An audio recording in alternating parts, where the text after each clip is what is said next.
Boas tardes a todos e todas, benvidos a esta segunda charla das conferencias do ciclo Aida Fernández Ríos, que este ano é o segundo ano que as organizamos dende a Deputación de Pontevedra, da man da presidenta Carmela Silva. Este ano van a ser 10 charlas, dúas delas semipresenciais, con motivo da pandemia, pois non poden ser todas presenciais, e ademais logo imos a facer 5 nos centros educativos. E hoxe imos a tratar o tema das pandemias silenciosas, coa presenza de Bruno González Zor, catedrático de microbioloxía na Facultade de Veterinaria da Universidade Complutense de Madrid e director da Unidade de Resistencia a Antibióticos, que precisamente hoxe no Faro de Vigo hai un amplo reportaxe sobre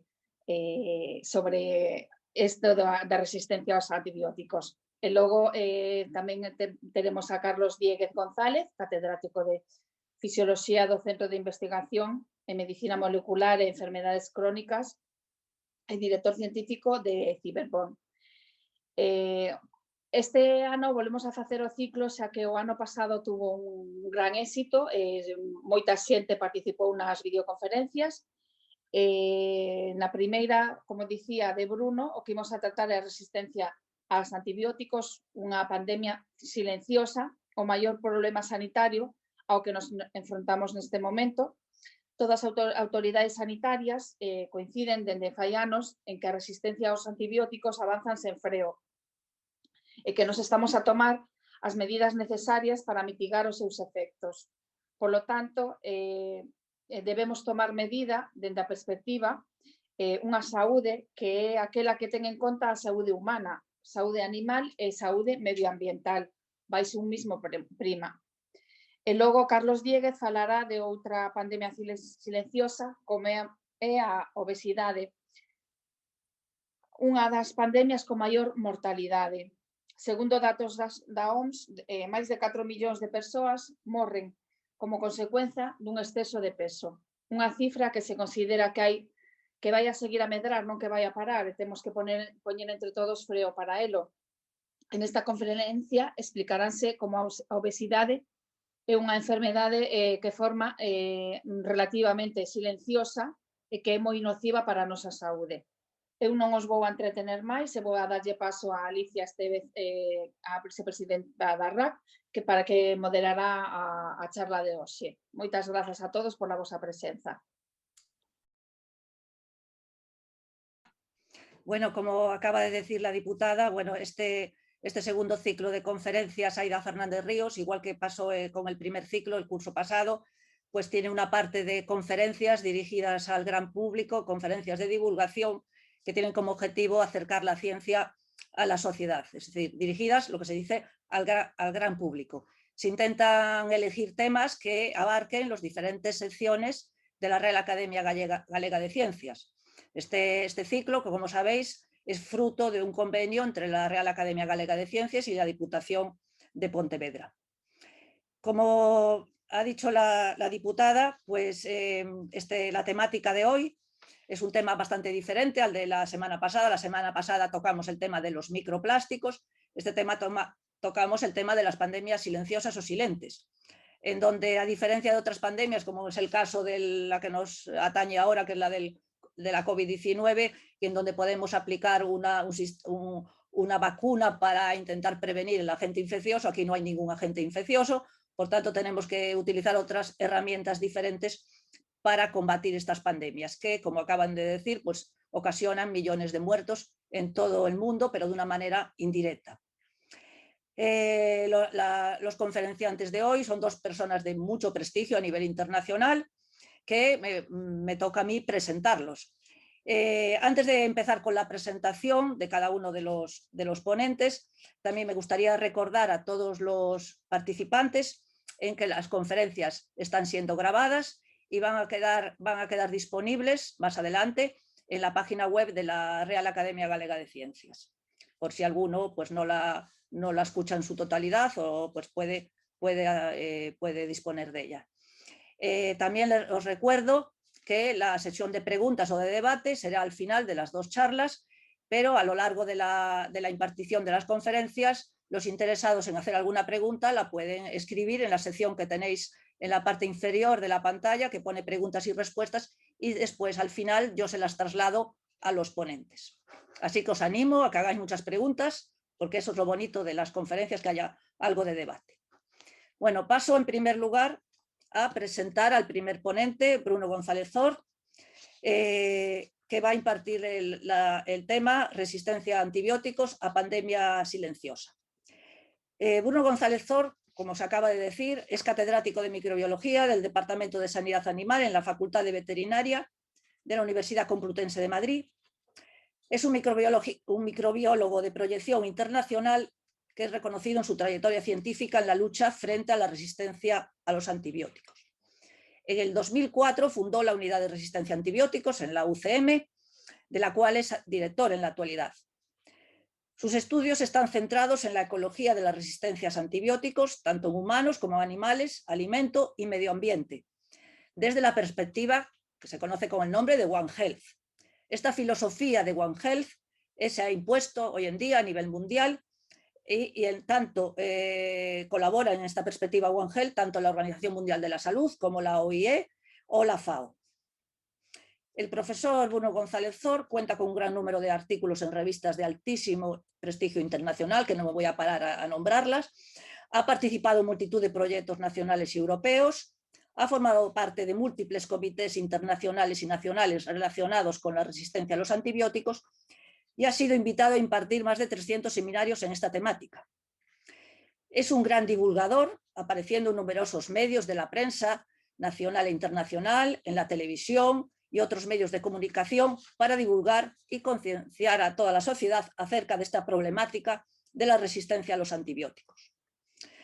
El profesor González Zor realiza programas de formación e investigación en One Health en países de Latinoamérica, India y África, siendo profesor asociado en la Universidad de Ghana.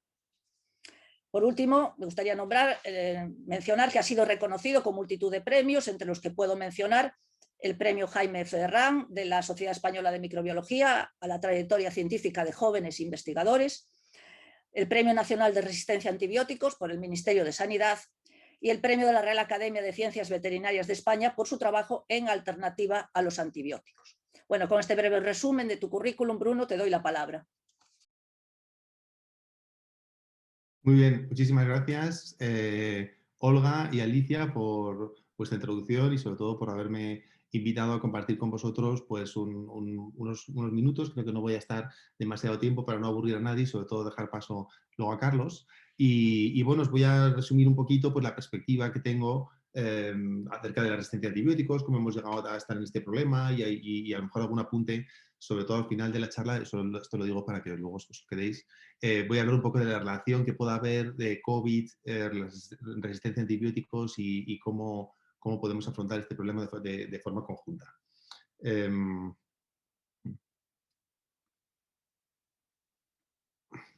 Sí, como decía, pues muchísimas gracias a la Diputación de Pontevedra y a Olga sobre todo por su introducción, que ya no hace falta que diga nada porque ya veo que te has estudiado el tema perfectamente y ya realmente ya casi voy a repetir un poco lo que tú has dicho.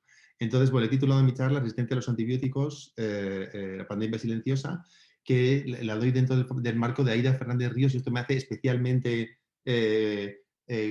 me causa una satisfacción especial, no solamente porque la organiza la Real Academia, sino que de Ciencias de Galicia, sino que también porque el contexto femenino.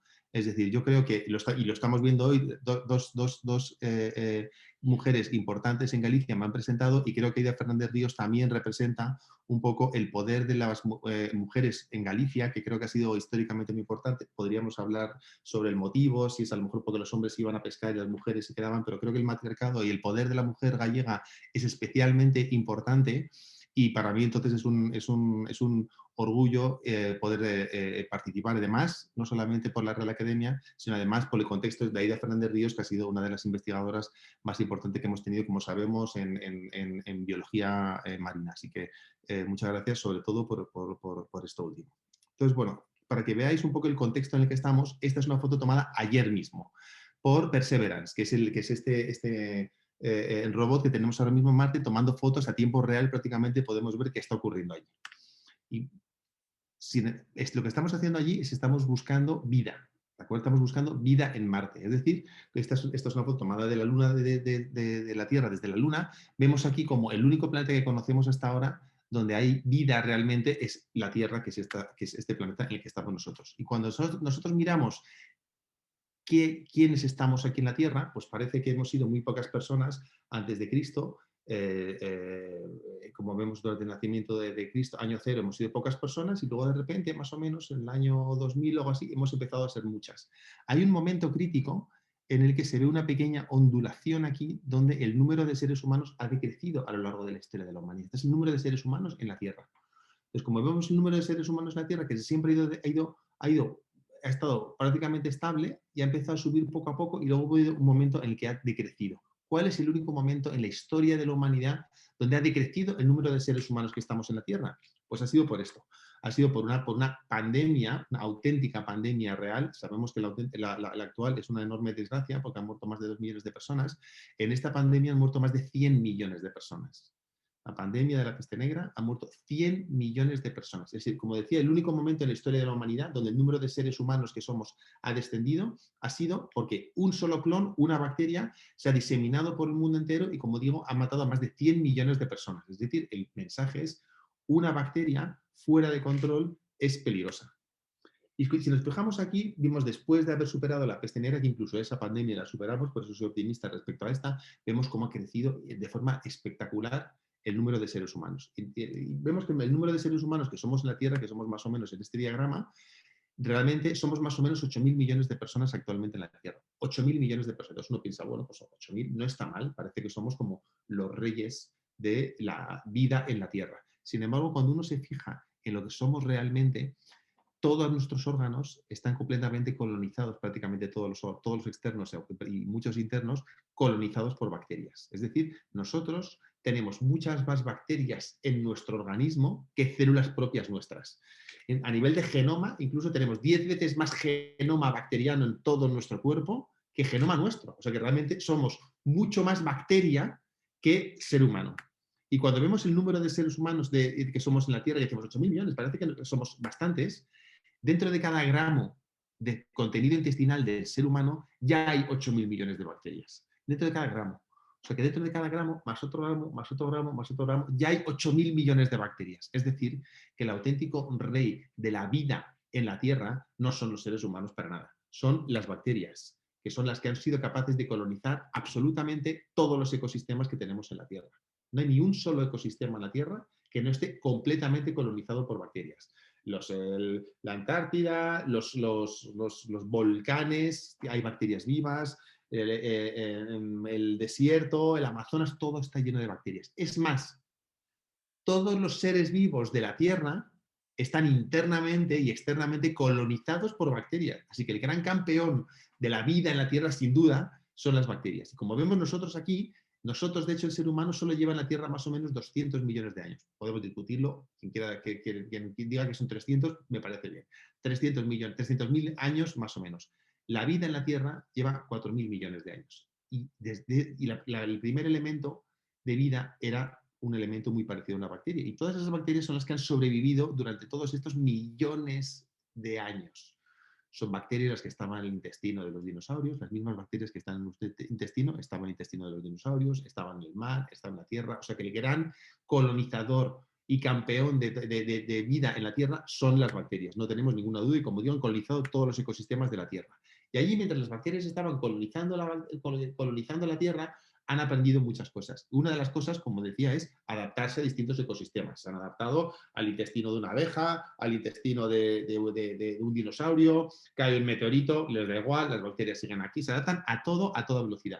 Y a la vez, en la naturaleza y fuera, las bacterias han estado luchando unas contra otras durante todos estos millones de años. La bacteria llega a una manzana y quiere comerse la manzana, pues le molestan otras bacterias que quieran comerse también esa manzana. ¿Qué han aprendido a hacer las bacterias? Luchar unas contra otras. Como vemos aquí en esta foto muy bien, la bacteria del centro produce algo que le impide a otra bacteria acercarse. Esos son antibióticos. Es decir, que las bacterias llevan millones de años produciendo antibióticos en el medio ambiente. Y las de fuera, para acercarse a esa otra bacteria, llevan millones de años aprendiendo a resistir a esos antibióticos. Es decir, que la lucha antibióticos y hacerse resistente a los antibióticos para comerse también esa manzana en la que está esa bacteria ahí en el centro, lleva ocurriendo millones de años.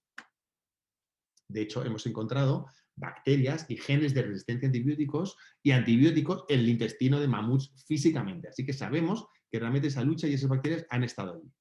Esas bacterias han estado allí luchando tranquilamente hasta que nosotros, Fleming, como sabemos, descubrió la penicilina. Y eso fue más o menos porque trabajaba con una bacteria que se llamaba Staphylococcus aureus, esa amarillita, y se le contaminó porque eran bastante cochinos, podemos decir, con perdón, en el laboratorio, y se le contaminó esa placa, aquí cultivamos las bacterias, se le contaminó con un hongo. Porque se fue de veraneo y volvió, y cuando volvió dijo, anda, estas placas están llenas de hongos, cosa que le ocurría a todos los microbiólogos en esos años, a todos, pero él dijo, anda, si parece que alrededor de este hongo que me ha contaminado mis bacterias con las que le estaba trabajando, crecen mal estas bacterias. Pues a lo mejor no debería seguir trabajando con las bacterias, debería trabajar con este hongo, porque está produciendo algo que mata a las bacterias. Sería genial que este hongo produce y mata a las bacterias, pudiera inyectárselo a un señor o a una señora y curarle y matar también a las bacterias. Pues así es como se descubrieron los antibióticos, por casualidad, pero así fue como hemos dado con el mayor descubrimiento, ese es mi punto de vista, en la historia de la humanidad. Y como vemos, esa revolución de ese crecimiento exponencial de seres humanos en la Tierra coincide exactamente con el descubrimiento de los antibióticos. Es decir, el descubrimiento de los antibióticos ha cambiado completamente toda la historia de la humanidad. Y lo vemos aquí. Esta es la placa original de Fleming que se le contaminó. Como vemos, o sea, no es ninguna broma. Se le contaminó con este hongo de aquí y justo alrededor se ve cómo las bacterias crecen menos. Entonces, después de, más o menos en la Segunda Guerra Mundial, para que nos situemos, que el descubrimiento de los antibióticos para su uso clínico es muy reciente. Primera Guerra Mundial no había, Segunda Guerra Mundial ya se empezó a utilizar clínicamente los antibióticos, o sea que no hace mucho tiempo. Fijaos en los efectos que ha tenido en reducción de la mortalidad infantil, por ejemplo, o la expectativa de vida a nivel mundial, cómo ha aumentado solamente por el hecho de que empezamos a controlar las bacterias con antibióticos. Y fijaos, aquí se ve un poco mejor cómo la población estaba más o menos estable, creciendo poco a poco, pero en el momento en que empezamos a utilizar, y justamente después de los años 40, los antibióticos, cómo ha subido exponencialmente la cantidad de seres humanos que somos en la Tierra. Una vez una alumna de 16 años se quedó mirando así esta diapositiva y me dijo,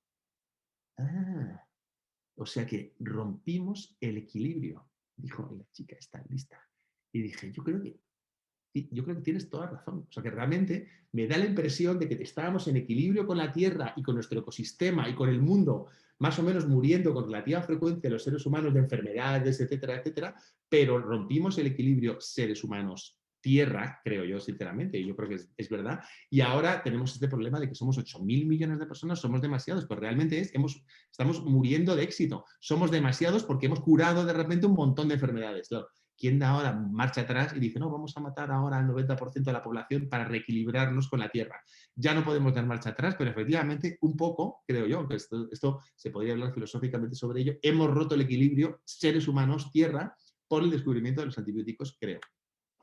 Y esto, como vemos, ese crecimiento se debe a que se ha revolucionado toda la medicina. Toda la medicina moderna, todas las cirugías, todo el curarnos de todas las infecciones, etcétera, toda la cirugía se basa en que los antibióticos funcionan.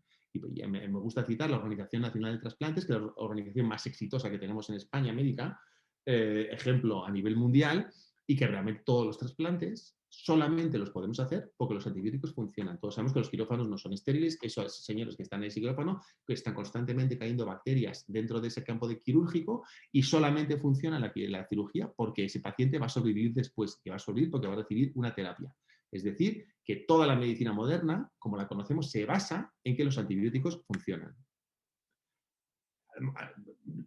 Hemos empezado a utilizar los antibióticos y hemos empezado a usar los antibióticos tanto en animales como en seres humanos. Para curar animales, porque un animal a veces tiene una endoftalmitis, tiene una infección postnatal, tiene un absceso y entonces se utilizan los antibióticos en los animales de producción también. Sin embargo, cada vez que se le da una medicina a un animal, sea un antibiótico o no, ese medicamento está unido a un periodo de supresión. Es decir, hay que esperar a que el animal haya limpiado completamente esos antibióticos y cualquier medicamento de su organismo para que podamos comernos productos de los animales. Es decir, que eso famoso que se dice, no, si te comes un filete, te comes los antibióticos, tal cuando, es un bulo absolutamente, no es cierto, no hay concentraciones de antibióticos en los alimentos que perjudiquen al ser humano en absoluto, y entonces pues eso simplemente lo quería nombrar porque cada vez todavía me dicen, pero no es cierto, y de hecho tengo amigos no, porque ya los he desterrado amigos, pero compañeros clínicos que todavía dicen que si te comes un filete te comes antibióticos, no es así, así que creo que eso hay que dejarlo un poquito claro. Entonces todo este concepto de utilizar los antibióticos en animales, en seres humanos, que luego esos antibióticos y las bacterias resistentes a los antibióticos pasan al medio ambiente, ese ciclo de bacterias entre medio ambiente, humanos y seres humanos se denomina, y animales se denomina One Health. Lo estamos viendo ahora también como los virus, por ejemplo, con COVID, cómo los virus fluyen entre los animales silvestres, ser humano y medio ambiente. Es decir, que ahora también estamos aproximándonos a luchar contra COVID desde una perspectiva de One Health, no solamente esperando en un hospital a que vengan pacientes enfermos, sino que nos vamos al sitio de origen para intentar ver cómo ha emergido esa pandemia, intentar frenarla antes de que se disemine por el mundo entero. Y por eso este concepto de One Health es esencial. En resistencia a antibióticos lo hemos empezado a utilizar durante muchos años, pero ahora ya realmente ya se ha impuesto en el mundo entero. Bueno, como decía, entonces Fleming descubrió esos antibióticos y poco después se desarrolló lo que denominamos la época dorada del descubrimiento de los antibióticos. Y todo el mundo empezó a hacer lo mismo, pero con un poco más de cabeza que Fleming. Es decir, si las bacterias, tengo una ventana ahí enfrente, si las bacterias están ahí fuera en el campo produciendo antibióticos, pues me voy fuera, me voy a traer esas bacterias y esos hongos y las voy a descubrir así todos los antibióticos. Y efectivamente, así hemos descubierto todas las familias de antibióticos que conocemos actualmente. Todas las hemos descubierto de bacterias que vienen ahí, o bacterias o hongos que vienen ahí del medio ambiente. Y más o menos en los años 70-80 lo que ocurría es que había un superávit de antibióticos. Es decir, para cada infección se podían utilizar 3, 4, 5 antibióticos para curar a ese paciente. Entonces la industria se centró en otras enfermedades. Por ejemplo, la pandemia que tuvimos del HIV, del SIDA, que causó auténticos estragos en los años 80, o se centró en moléculas para trabajar contra el cáncer, etcétera, etcétera. Entonces, gracias a eso, hoy día los pacientes de HIV tienen la misma expectativa de vida que un paciente que no ha sido jamás infectado, cual es un logro biomédico impresionante. No se desarrolló ninguna vacuna, es raro. No es fácil desarrollar una vacuna contra cualquier virus. Hoy día pensamos que sí y que es fácil. Encima puedo elegir qué vacuna, pero de eso a lo mejor lo puedo comentar luego. Pero la cuestión está en que empezamos a descubrir menos antibióticos. Entonces el problema está en que llevamos 30 años sin descubrir una sola nueva familia de antibióticos. Es decir, que las bacterias solamente están viendo los mismos antibióticos. Y cuando las bacterias ven los mismos antibióticos, al final se acostumbran a ellos y se hacen resistentes a los antibióticos. Así que hoy día tenemos mucho nivel de resistencia y muy pocos antibióticos nuevos en el mercado. Y más o menos cómo funciona es así. Hay una población de bacterias, una se hace resistente por una mutación o por algún otro motivo. Entonces, cuando nos tomamos un antibiótico, se mueren todas menos aquella bacteria resistente. Y esa bacteria resistente, que es la que era sola ahí en ese intestino o donde sea, pues crece alegremente y al final esa bacteria es la que coloniza nuestro intestino, la resistente a los antibióticos. Lo que pasa es que además las bacterias, como dice una amiga mía, Cristina, de la Agencia del Medicamento, dice, además las bacterias son muy cocillas, es decir, las bacterias son capaces de transmitirse esos genes de resistencia a antibióticos de una bacteria a otra. Y por lo tanto, esa resistencia a antibióticos se disemina muy rápido, porque las bacterias se multiplican muy rápido y porque esos genes de resistencia a antibióticos pasan muy rápido de una bacteria a otra. Es decir, que cuando tomamos un antibiótico o le damos un antibiótico a cualquier paciente, puede ser un paciente animal también, entonces luchamos contra las bacterias patógenas, pero también ese antibiótico afecta a todas nuestras bacterias del intestino. A esos millones, ¿se acuerdan?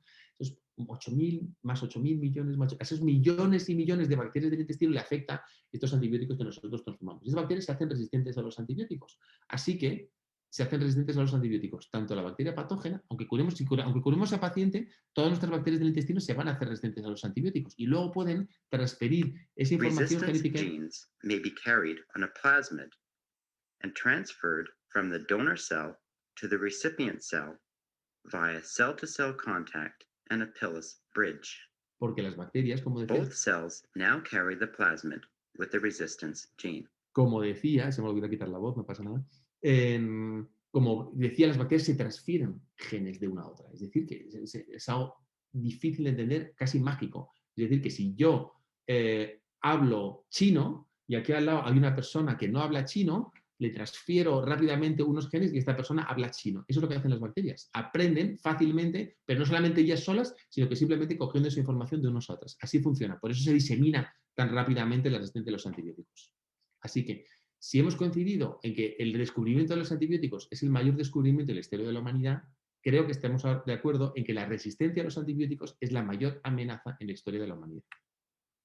De hecho, en España, la resistencia a los antibióticos mata a más personas que los accidentes de tráfico cada día. Sin embargo, oímos mucho hablar de los accidentes de tráfico, que me parece bien y hay que disminuirlos, pero sin embargo, oímos poco hablar de esta, por eso es el título, pandemia silenciosa, porque realmente es la resistencia a antibióticos, mata a muchas más personas que los accidentes de tráfico, pero a lo mejor oímos hablar demasiado poco de ellos y por eso os agradezco que me hayáis invitado a estar hoy con vosotros. Y de hecho, si seguimos así, para el año 2050, más de 10 millones de personas morirán cada año por la resistencia a los antibióticos. Es decir, vamos a tener aproximadamente unas 4 pandemias de COVID, si vemos la mortalidad, al año por la resistencia a los antibióticos. Porque vamos a desarrollar estrategias contra el cáncer, contra otras enfermedades, pero contra los antibióticos no estamos haciendo absolutamente nada. Y esta es la predicción. 10 millones de muertos cada año solamente por la resistencia a los antibióticos.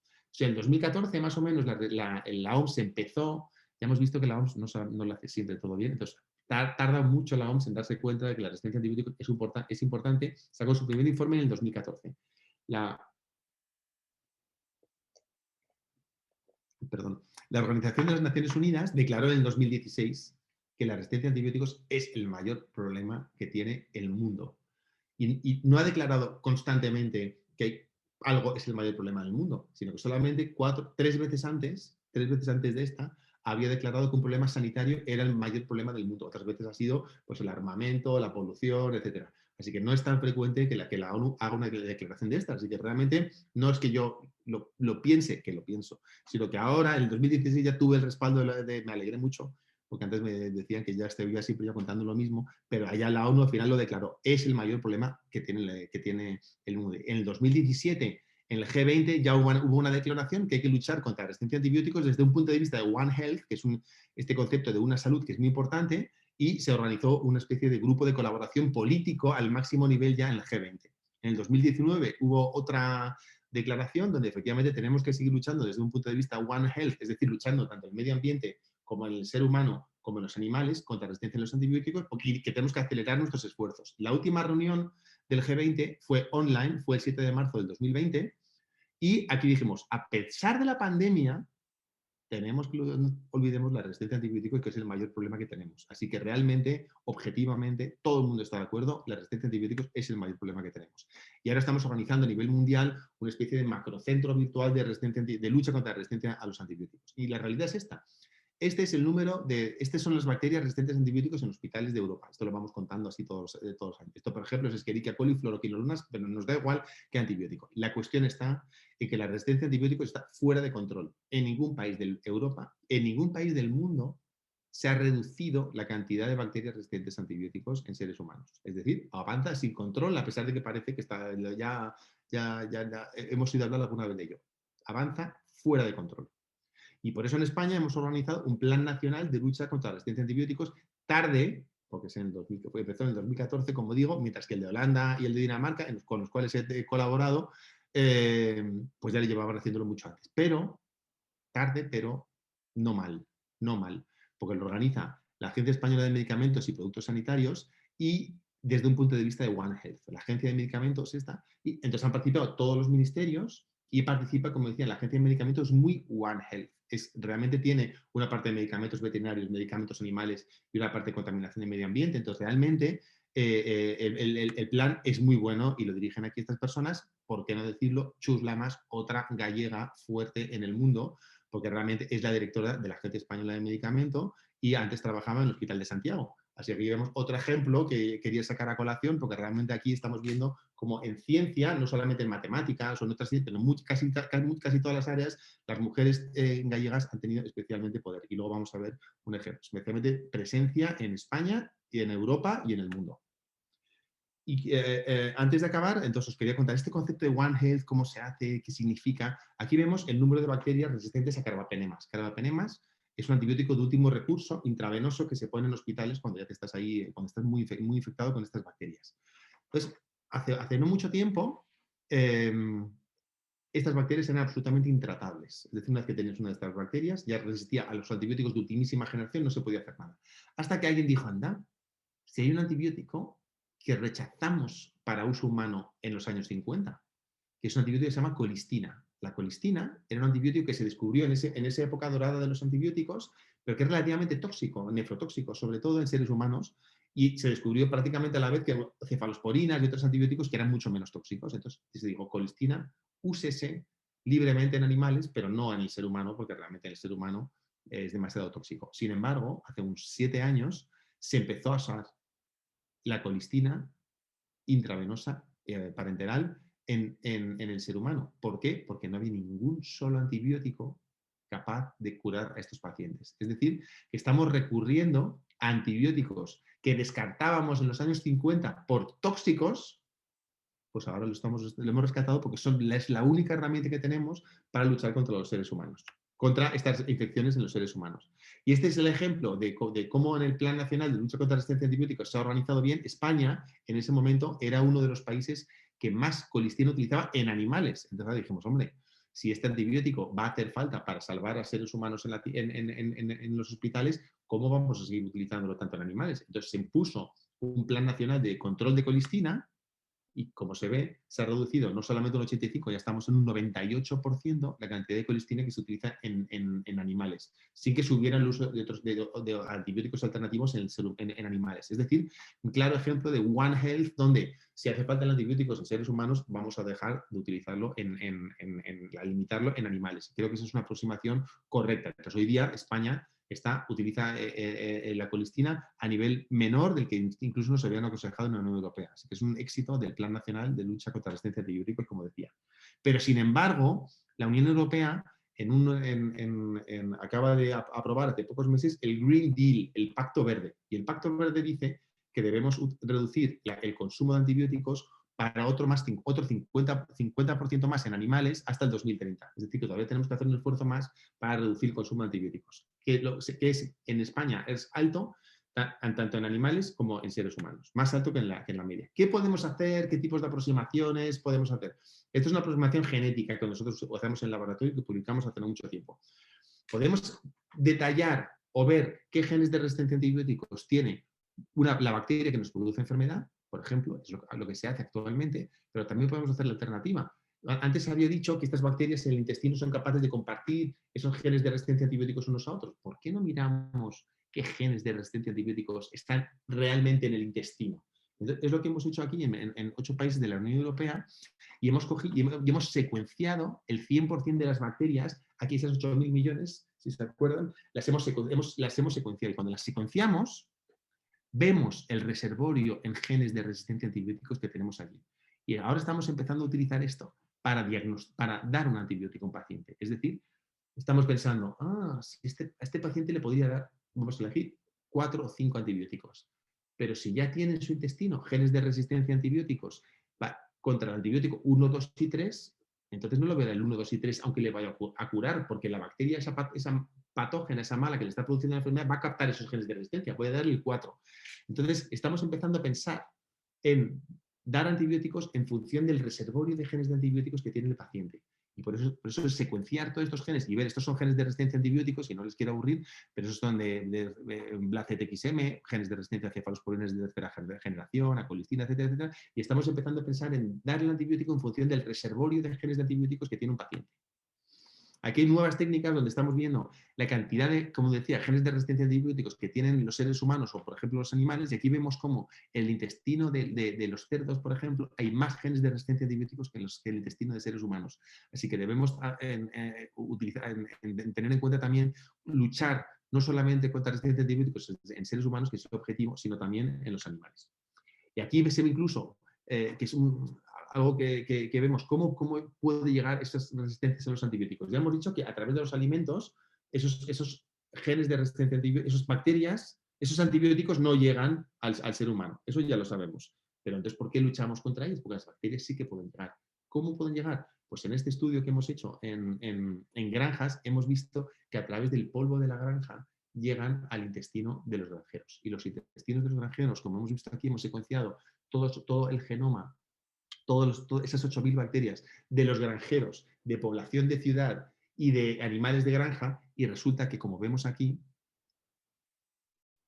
Human Control, Poultry Farm Das, Human Control, Pig Farmer y Poultry Farmer, en estos datos de aquí y estos datos de aquí, los granjeros, tanto de cerditos como de pollos, tienen más genes de resistencia a antibióticos en su intestino que la población normal. Es decir, y eso le viene por el polvo de la granja. Es decir, así como estamos intentando convencer, el granjero es la primera persona afectada cuando se utilizan antibióticos en animales.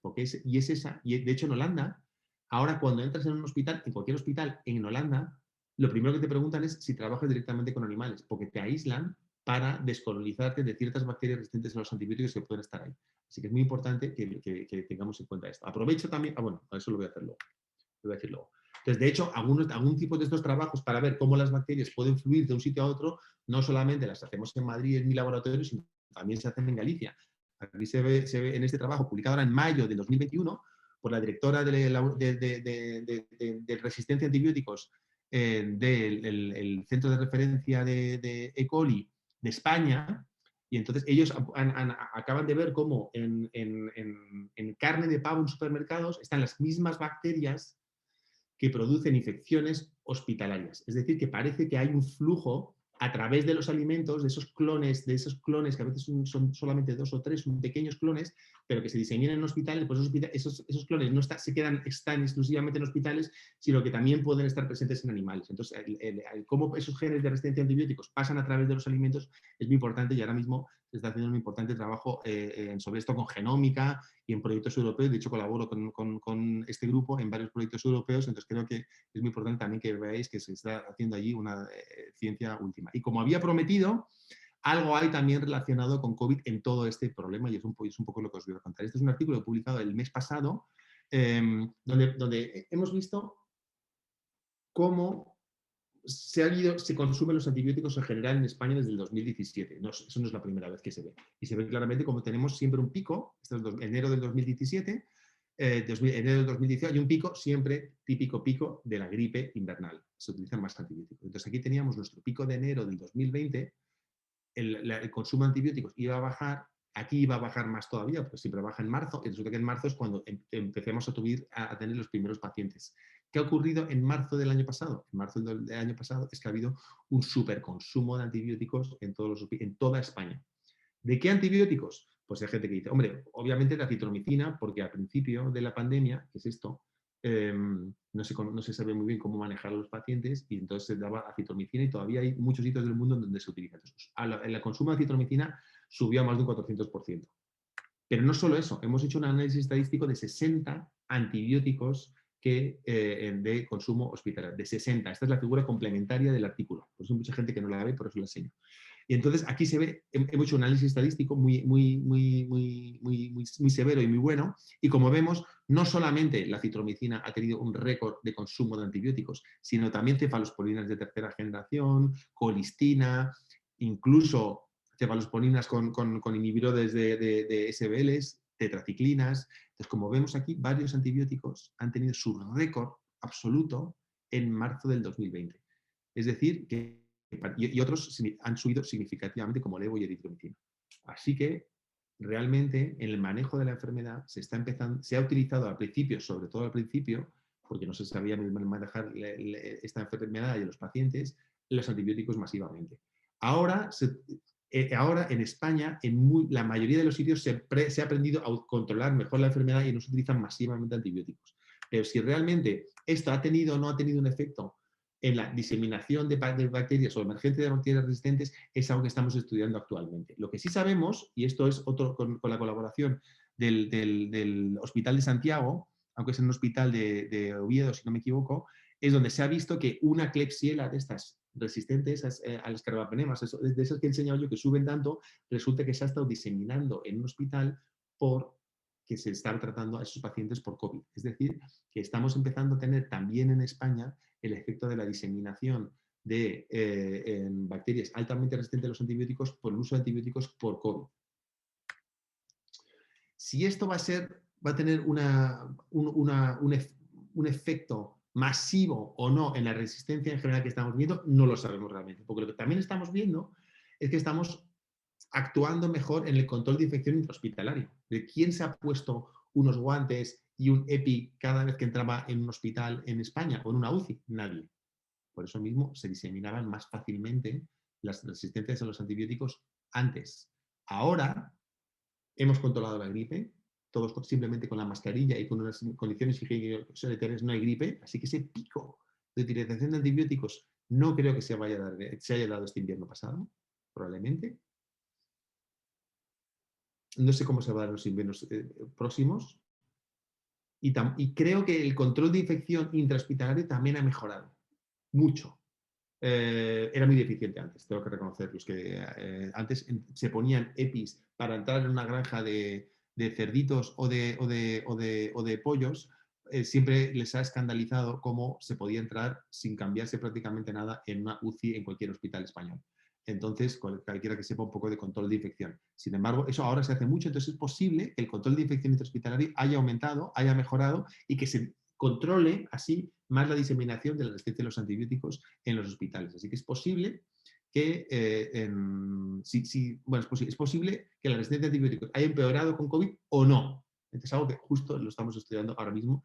Pues, si me invitáis a otra charla, pues os daré la respuesta, pues justo lo que estamos estudiando ahora mismo. No solamente tenemos esta resistencia de los antibióticos en los animales, en los hospitales, etcétera, etcétera, sino, como decía, también en el medio ambiente es muy importante. Hemos hecho un trabajo en ríos y en aguas residuales en la región de Barcelona, en España, y entonces hemos visto, y ya no, con esto nos quiero aburrir, cómo las bacterias del medio ambiente tienen pocos genes de resistencia a colistina, pero las que están en Barcelona ciudad tienen muchos genes de resistencia a colistina. O sea que todavía existe la resistencia a la colistina en la ciudad de Barcelona.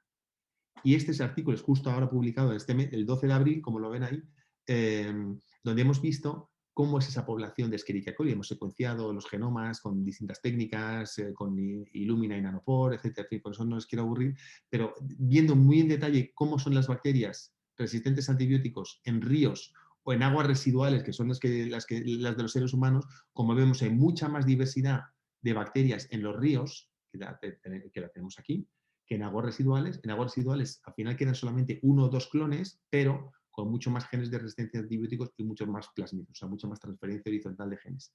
Y sin embargo, las bacterias de los ríos tienen mucha más variedad, mucha más variedad, tienen mucho menos plásmidos, y pues, su resistencia a antibióticos es mucho más baja. Entonces, bueno, aquí hemos determinado por primera vez en el mundo, que ha caracterizado muy bien cuál es el papel de las aguas en 2 ambientes distintos. Uno muy antropogénico, es decir, aguas residuales de una gran ciudad respecto a aguas de ríos. Hay bacterias resistentes, pero su comportamiento es muy distinto y eso nos va a permitir desarrollar nuevas estrategias para luchar contra ellas. Entonces, en general, a pesar de que parece que todo va muy mal, en general soy relativamente optimista. Creo que estamos viendo, como estamos viendo hoy en esta charla, que ahí se están tomando nuevas medidas contra la resistencia a los antibióticos. Gracias a que esto es un problema, están surgiendo muchas alternativas nuevas y no le he presentado en ninguna diapositiva al respecto, pero se está cambiando la alimentación, el desarrollo de fagos, en fin, hay muchas alternativas a los antibióticos que se están desarrollando que yo creo que algunas de ellas pueden ser muy fructíferas. Entonces creo que estamos todavía a tiempo, no estamos en el 2050, pero menos mal que todavía, que parece que poco a poco nos vamos concienciando de la importancia de la resistencia a los antibióticos. Entonces, con esto, pues quería darles las moitas gracias, no sé si se dice así, por su atención y bueno, pues si nos quieren seguir, hoy día diseminamos toda la resistencia a los antibióticos, toda nuestra información por las redes sociales, que yo creo que es importante. Entonces, pues nada, pues me voy a quedar encantado escuchando la charla de Carlos y sus preguntas después, así que bueno, ha sido un placer, espero no haberles aburrido, como no les veo, ya no sé si alguien sigue despierto o no, pero bueno, para mí ha sido un placer. A Olga y Alicia os he estado viendo todo el rato, así que muchas gracias. Sí. A vosotras dos, por lo menos, gracias.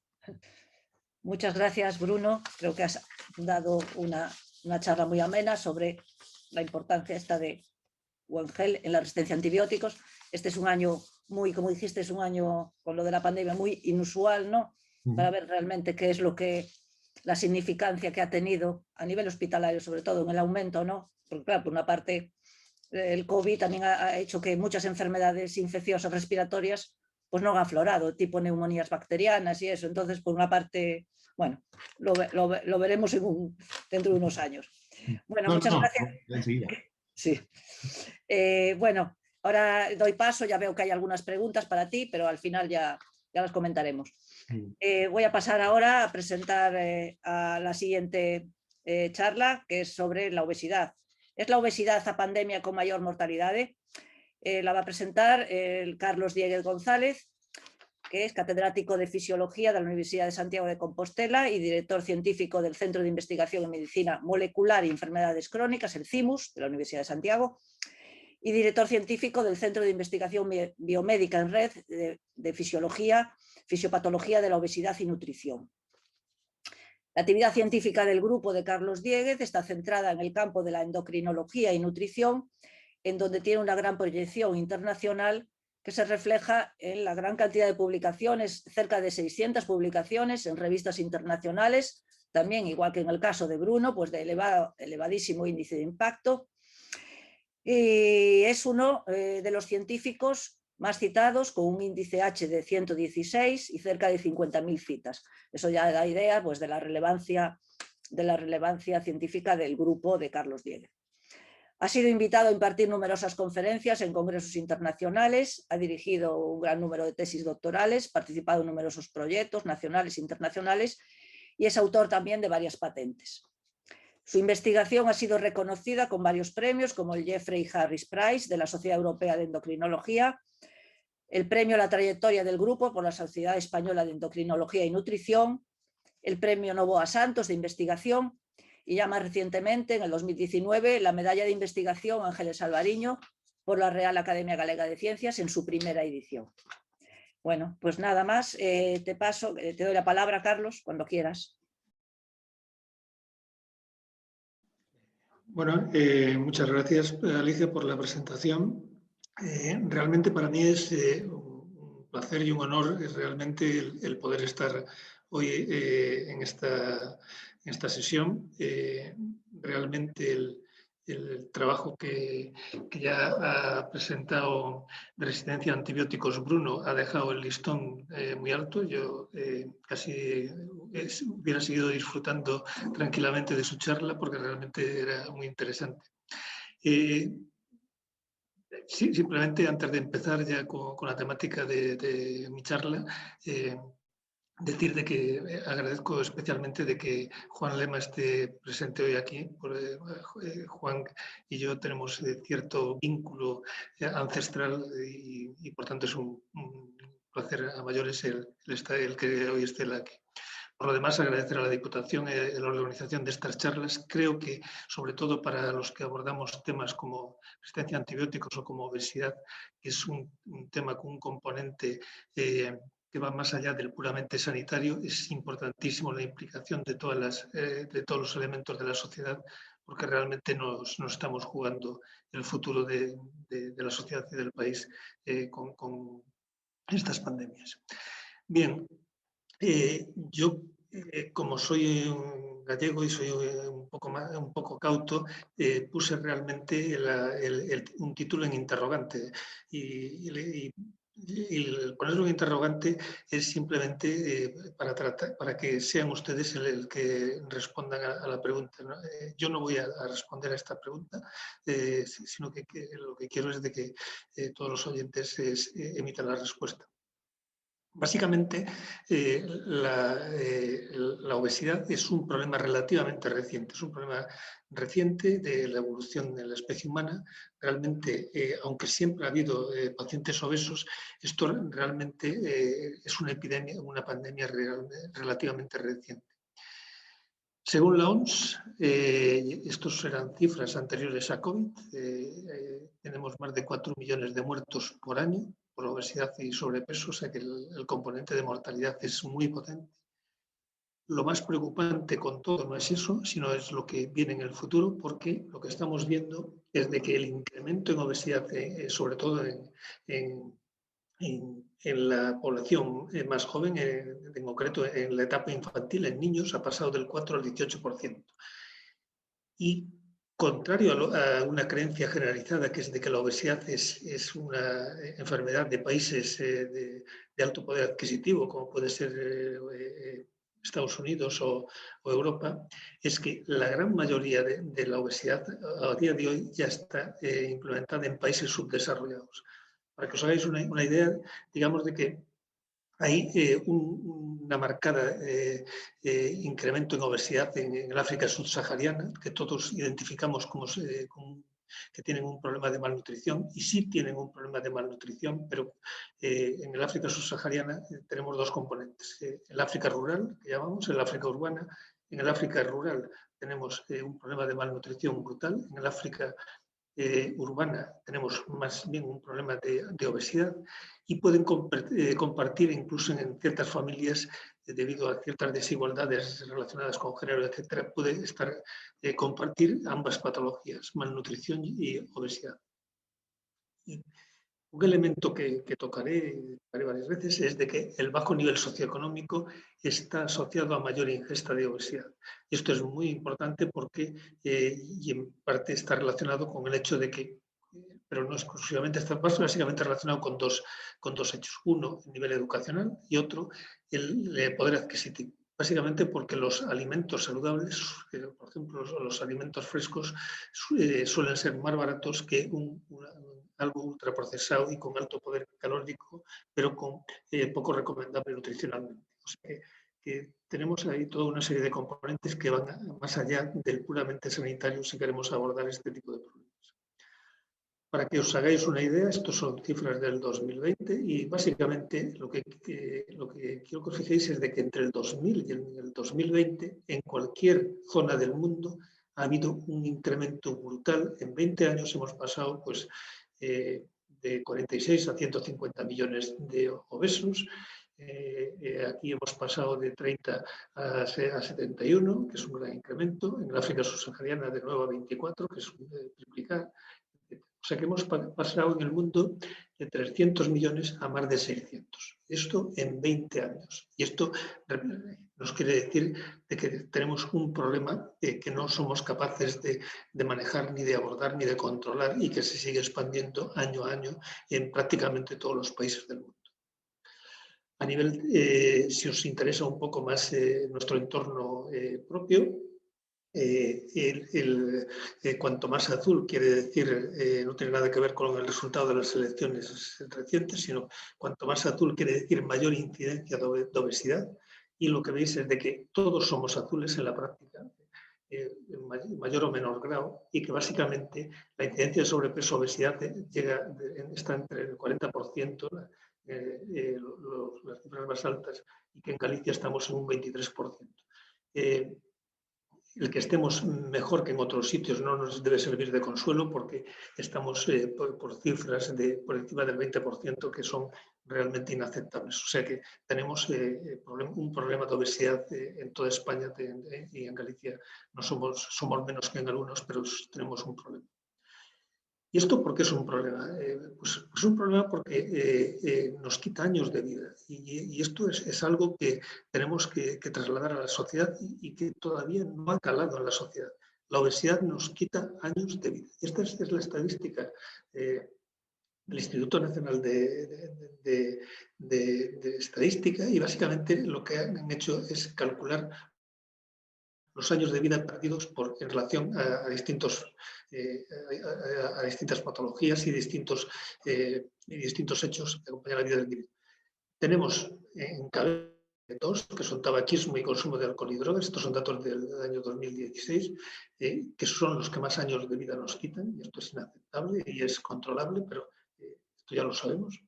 Pero si nos fijamos lo que viene después, que están en el mismo rango, por decirlo de alguna forma, tenemos hipertensión y presión sistólica elevada, que esto estamos hablando de 957.000 años de vida para toda la población española. Índice de masa corporal elevado, aquí ya estamos hablando de sobrepeso o obesidad directamente, que es 913.000. Riesgos relacionados con la dieta inapropiada, con la nutrición inapropiada, son otros 833.000.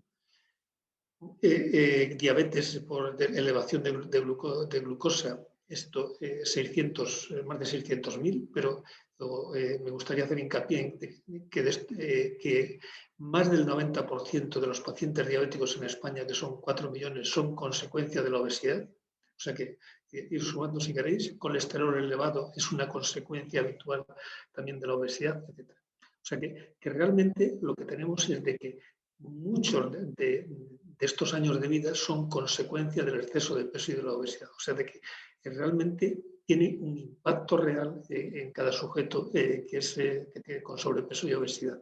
Y ese impacto real, en unos casos, es debido a una comorbilidad, como puede ser una diabetes, en otros a colesterol elevado, en otros a presión sistólica elevada. O sea, que realmente...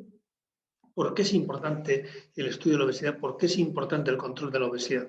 Pues básicamente porque va asociado a una mayor morbimortalidad y una menor calidad de vida. Esta mayor morbimortalidad tiene que ver con mayor incidencia de diabetes. 90% de los pacientes diabéticos en España es consecuencia directa de obesidad. Mayor hipertensión arterial, más del 50% de los hipertensos son consecuencia del sobrepeso de la obesidad. Mayor riesgo cardiovascular, obviamente, en relación a todos estos parámetros. Mayor incidencia de apnea del sueño, está aumentando de forma continua la apnea del sueño y más del 50% es debido a sobrepeso obesidad. Mayor incidencia de algunos cánceres, esto afecta a distintos tipos de cáncer, por ejemplo en colon, por ejemplo próstata. Hay algunos que el incremento es brutal, por ejemplo, el cáncer de endometrio en mujeres aumenta hasta 4 veces la incidencia, o sea que el sobrepeso de obesidad también nos puede introducir una mayor mortalidad a través de mayor incidencia de cáncer. Mayor incidencia de artrosis, esto es obvio si tenemos nuestras articulaciones sometidas a mayor carga mecánica a lo largo de forma continuada en el tiempo, pues obviamente vamos a tener más desgaste y mayor incidencia de artrosis. Y mayor incidencia de patología biliar y otra serie de patologías. O sea que realmente no estamos hablando de un problema estético, estamos hablando de un problema de salud importante que se traduce en esto que llamamos las distintas comorbilidades y que son las que nos generan todo esto. ¿Cuáles son las causas? ¿Pero por qué hemos llegado a esta situación? Si yo en la primera diapositiva íbamos de toda la evolución de la especie humana, decíamos de que realmente el Homo obesus es una adquisición reciente de nuestra sociedad y que ha venido mucho después del hombre inteligente, etc. Pues yo creo que la primera es una falta de percepción de la obesidad como un problema sanitario. Y esta falta de percepción de la obesidad como un problema sanitario todavía lo tenemos hoy. Y esto es uno de los problemas que yo creo que realmente es una labor de todas las instituciones el hacer cambiar esa percepción.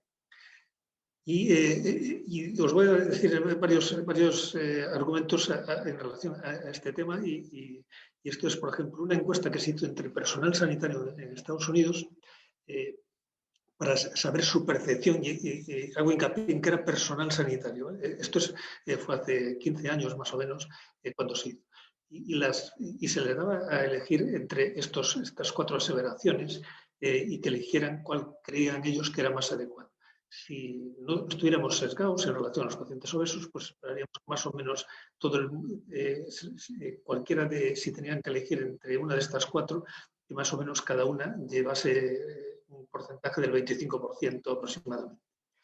Bien, lo que el 40% de los entrevistados que eran profesionales relacionados con el sector sanitario eligieron, nos indicaba claramente de que hay un sesgo, que es que los gordos son buenos y perezosos, los delgados malos y motivados. No era ninguna de las anteriores, que era una combinación de todas estas, que es los gordos son buenos y motivados, los delgados malos y perezosos, etc. Cualquiera de esas continuidades. Pero el problema real para mí viene mucho más abajo y es en relación a estos datos que voy a decir.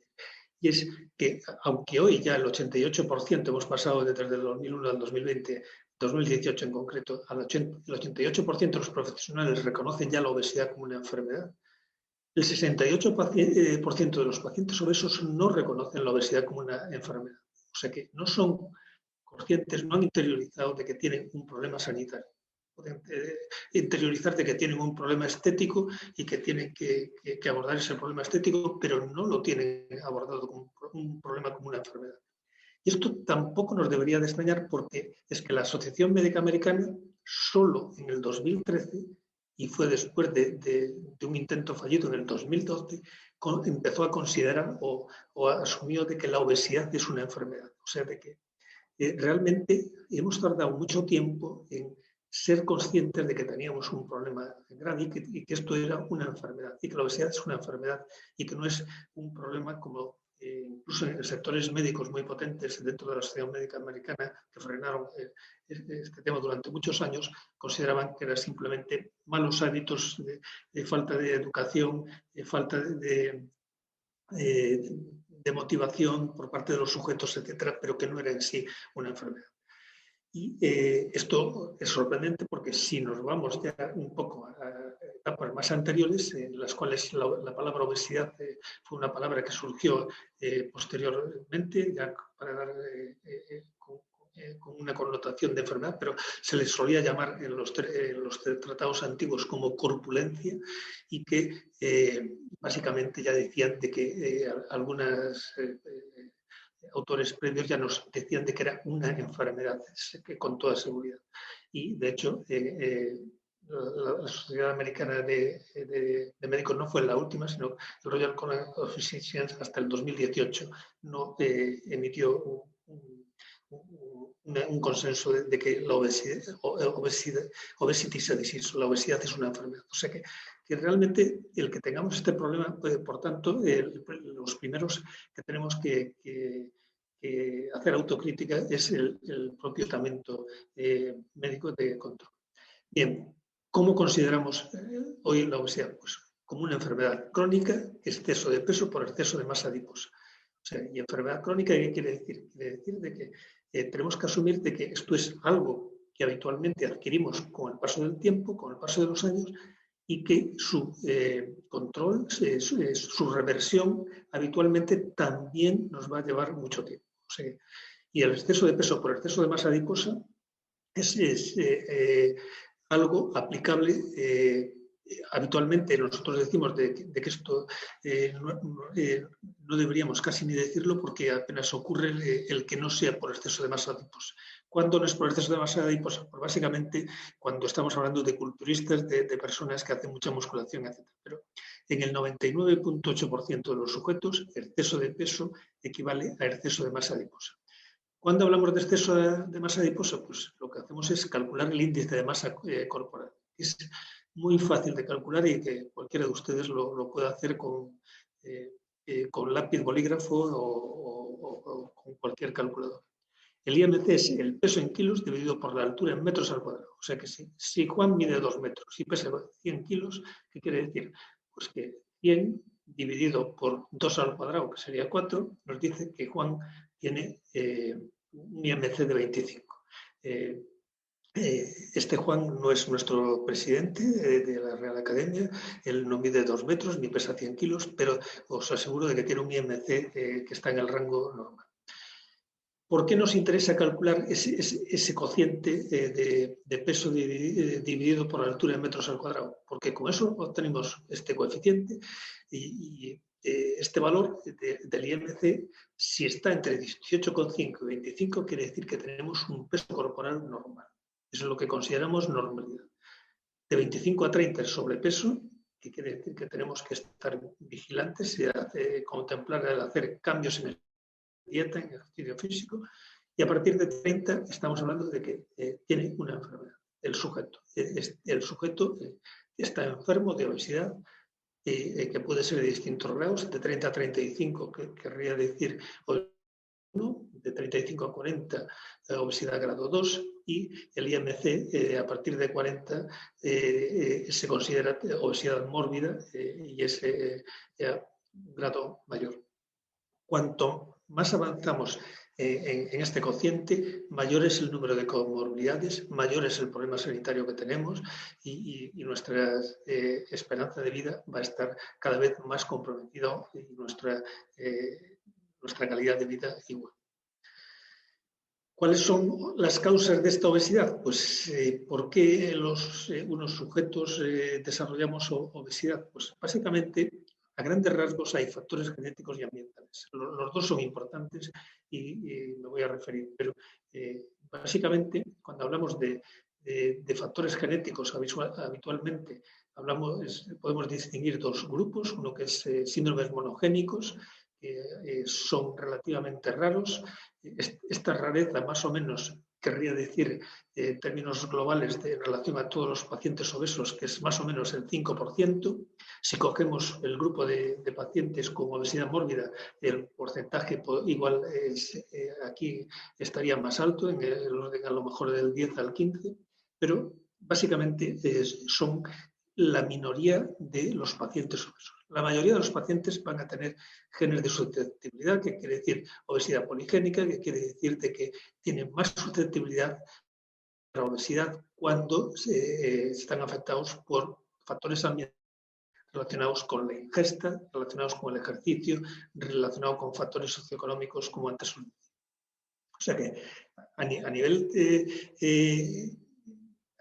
nivel de causa podemos tener condicionantes genéticos, genes potencialmente implicados, que son síndromes monogénicos o una obesidad poligénica. Pero lo más importante para mí viene por aquí, porque estos son realmente los que podemos controlar en la mayoría. O sea que en la mayoría de los casos vamos a hablar de que hay un exceso de ingesta y asociado a la falta de ejercicio y que por tanto estamos hablando de una obesidad exógena o lo que llamamos una obesidad primaria como la causa de la obesidad en la mayoría de los sujetos. A nivel práctico, ¿qué es lo que tenemos? Pues lo que tenemos es de que nosotros nunca vamos a tener problemas de peso corporal siempre y cuando tengamos un balance. El balance entre lo que ingerimos, el número de calorías que ingerimos a lo largo de las 24 horas y el número de calorías que gastamos a lo largo de 24 horas. Si lo que comemos es equivalente a lo que gastamos, porque comemos poco, porque hacemos mucho ejercicio físico, tendremos un peso corporal equilibrado. Si comemos en exceso y no hacemos ejercicio, pues en ese caso tendremos un problema. O sea que a nivel práctico, cuando nosotros comemos mucho más en relación al ejercicio que hacemos, lo que vamos es a tener una evolución hacia sobrepeso y obesidad. Y esta desregulación es muy fácil de alcanzar. Yo aquí está puesto un montón de hamburguesas, pero imaginaros de que cada uno de vosotros come en exceso medio croissant al día todos los días del año. Pues eso a nivel práctico equivale a una ganancia más o menos de 1 kilo, de 1 kilo por año. Pero imaginaros de que hacéis eso durante 30 años, desde los 20 hasta los 50 años. Pues al cabo de los 50 años estaríais con 30 años. O sea que realmente es un equilibrio delicado el poder alcanzarlo de forma precisa. Y pequeñas desviaciones pueden obligarnos. Esto quiere, volviendo un poco a la obesidad y a las causas de la obesidad, un sector de la población muy importante, ya como os decía, incluido en el estamento médico, cuestionaba de que la obesidad fuera una enfermedad. Y yo os voy a dar un argumento, hay muchos más, pero os voy a dar un argumento que yo creo que es muy fácil de captar, y es por qué creemos que uno de los argumentos que fue más utilizados para demostrar de que era una enfermedad. Y este argumento se refiere a una obesidad genética que es muy rara, ya os adelanto, que fue identificada primero en estos ratones, que eran genéticamente obesos. Estos ratones eran genéticamente obesos porque comían muchísimo y eso hacía de que ganaran mucho peso corporal. Y esto se demostró de que era debido a que tenía una alteración en un gen muy concreto, que era un gen que codificaba esta proteína que se llama lectina, y que a este ratón, si nosotros lo tratábamos con lectina, pues empezaba a comer de forma normal y recuperaba una masa corporal normal. Esto que se vio en este ratón también se vio en humanos, y en concreto este fue uno de los primeros niños diagnosticados con una mutación en el gen que codificaba esta hormona. ¿Cuál era la particularidad de este niño? Pues este niño estaba obeso porque comía mucho. Y esto no nos debe extrañar. O sea, si alguien no come, nunca va a estar obeso. Eso es una regla que todos sabemos. La malnutrición no existe, la obesidad no existe en sitios donde la malnutrición es tal de que no tienen nada que comer. O sea, para ser obeso hay que comer. Pero ¿por qué este niño a los 3 años pesaba 42 kilos? Pues básicamente porque este niño a los 3 años se espera de él que hiciera algo así como 200 kilocalorías al día. ¿Cuánto ingería este niño? Pues mucho más.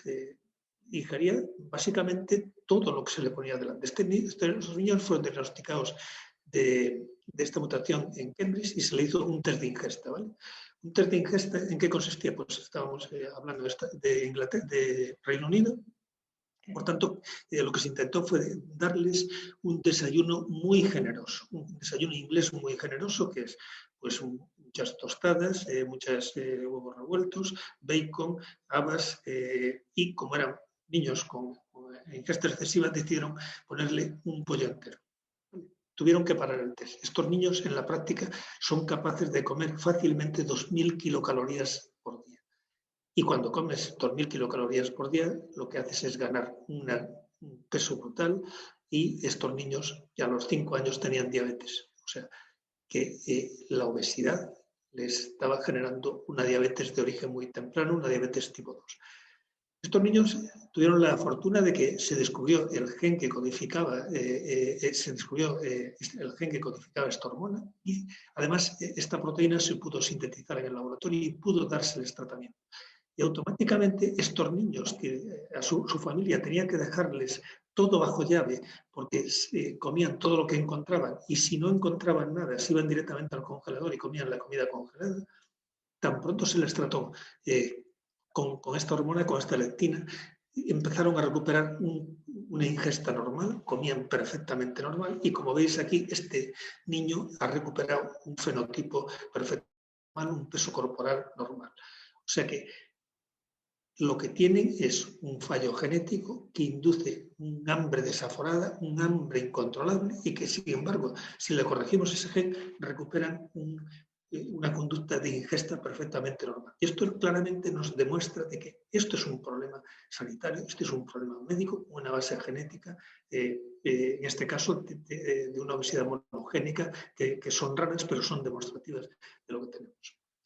Y todo esto en un contexto más amplio, ¿qué tiene que ver? Pues tiene que ver con que el comer es algo en el cual intervienen muchos factores, y que hay distintos factores que pueden hacer que comamos más o que comamos menos.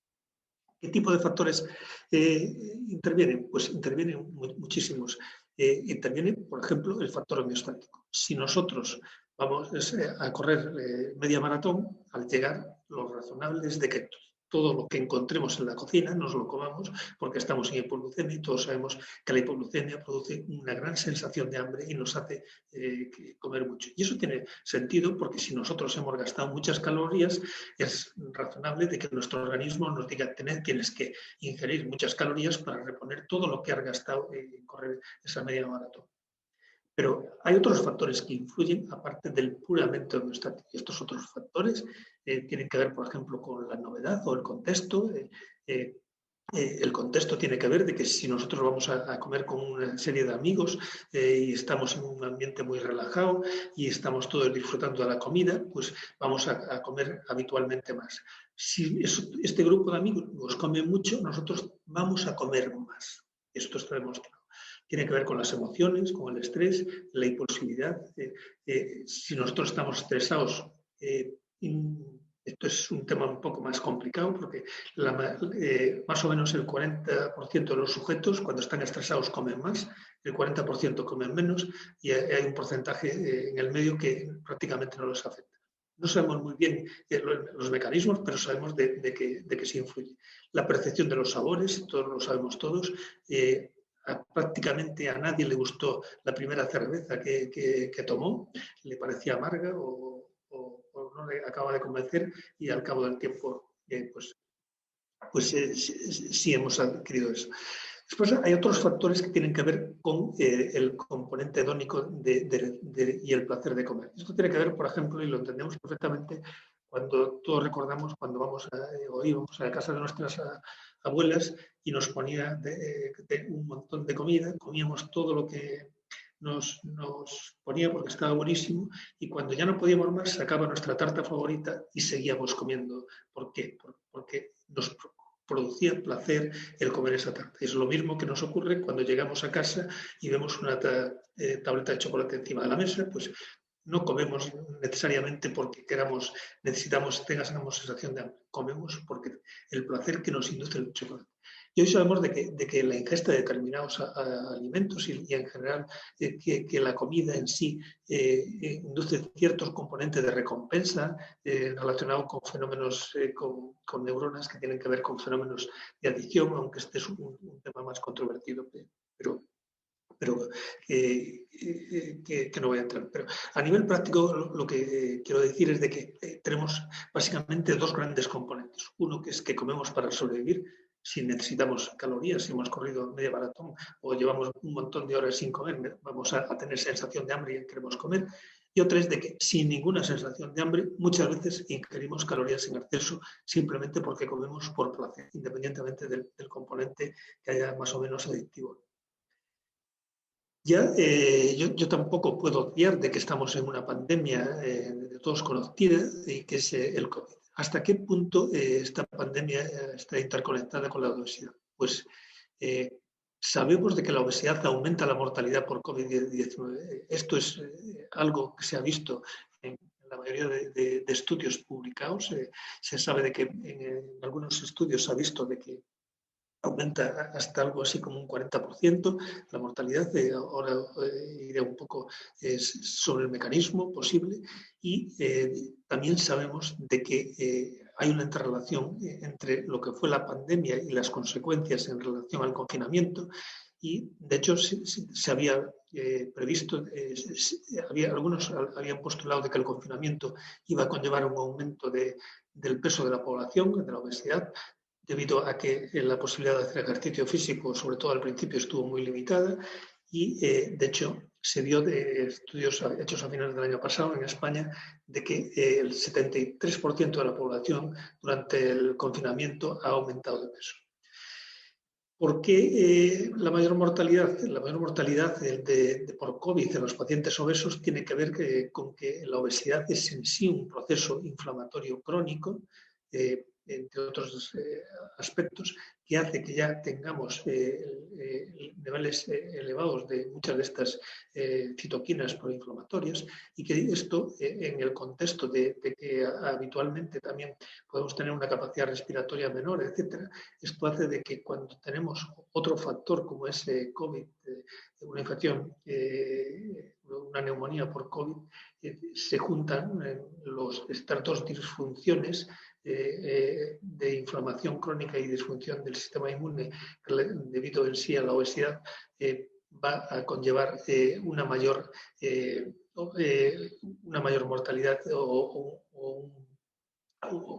una salida clínica mucho más débil. Y por último, me gustaría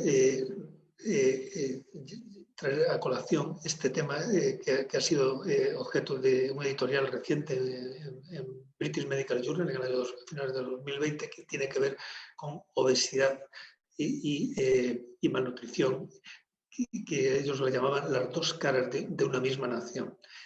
Y esto tiene que ver con el hecho de que el nivel socioeconómico es fundamental y aquí básicamente lo que se postulaba en este editorial del British Medical Journal es de que realmente no vamos a poder batir o remontar esta pandemia de obesidad a menos de que consigamos de que la población, tenemos que educar a la población, tenemos que educar a los pacientes, tenemos que educar al estamento sanitario. Eso todo lo damos por necesario. Pero además es posible de que a menos de que esa población a la que estamos tratando de educar pueda ser capaz de adquirir alimentos saludables, que son una dieta saludable es más cara económicamente de llevar a cabo que una dieta hipercalórica y a base de alimentos ultraprocesados, etcétera, vamos a ser muy difícil que podamos controlar esta pandemia. O sea que tenemos todos los aspectos de la ecuación que vamos a tener que activar para poder llevarlo. Mientras ¿Qué receta tenemos? Pues aparte de algunos medicamentos, aparte de la cirugía bariátrica que no voy a entrar, lo fundamental es cambios en el estilo de vida, dieta y ejercicio físico. Lo de la dieta es muy importante y la recomendación es hacer caso de los profesionales médicos.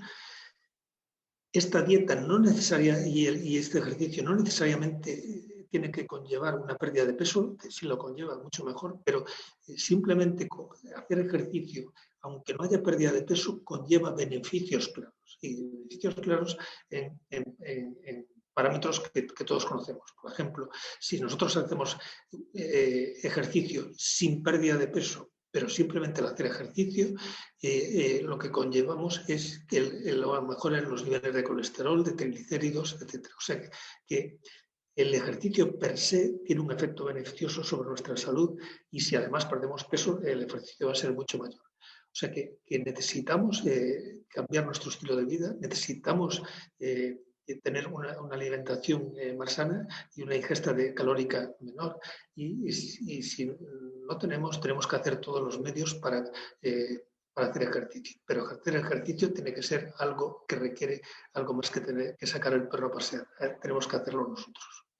Y cualquier cosa, este es el CIMUS, este es el sitio donde trabajamos y cualquier cosa, cualquier duda, pues a través de mi correo electrónico podéis contactarnos cuando queráis cualquiera de vosotros. Y nada, muchas gracias a todos pues, y perdón si me he alargado. Muchas gracias y estoy disponible para cualquier pregunta. Muchas gracias, Carlos. Y bueno, pasamos ahora a los turnos de preguntas, que hay varias, ahí en la sección de preguntas y respuestas, también tenemos algunas en el chat de nuestro presidente también, que hizo alguna pregunta. Bueno, voy a empezar aquí para Bruno, de Ollane Carrasco, que dice: ¿los animales nos pueden transmitir su resistencia de antibióticos por ingesta alimentaria? Si comemos un filete de una ternera, por ejemplo. De ser así, ¿sería más seguro en cuanto a resistencia de antibióticos una dieta vegana? Uy.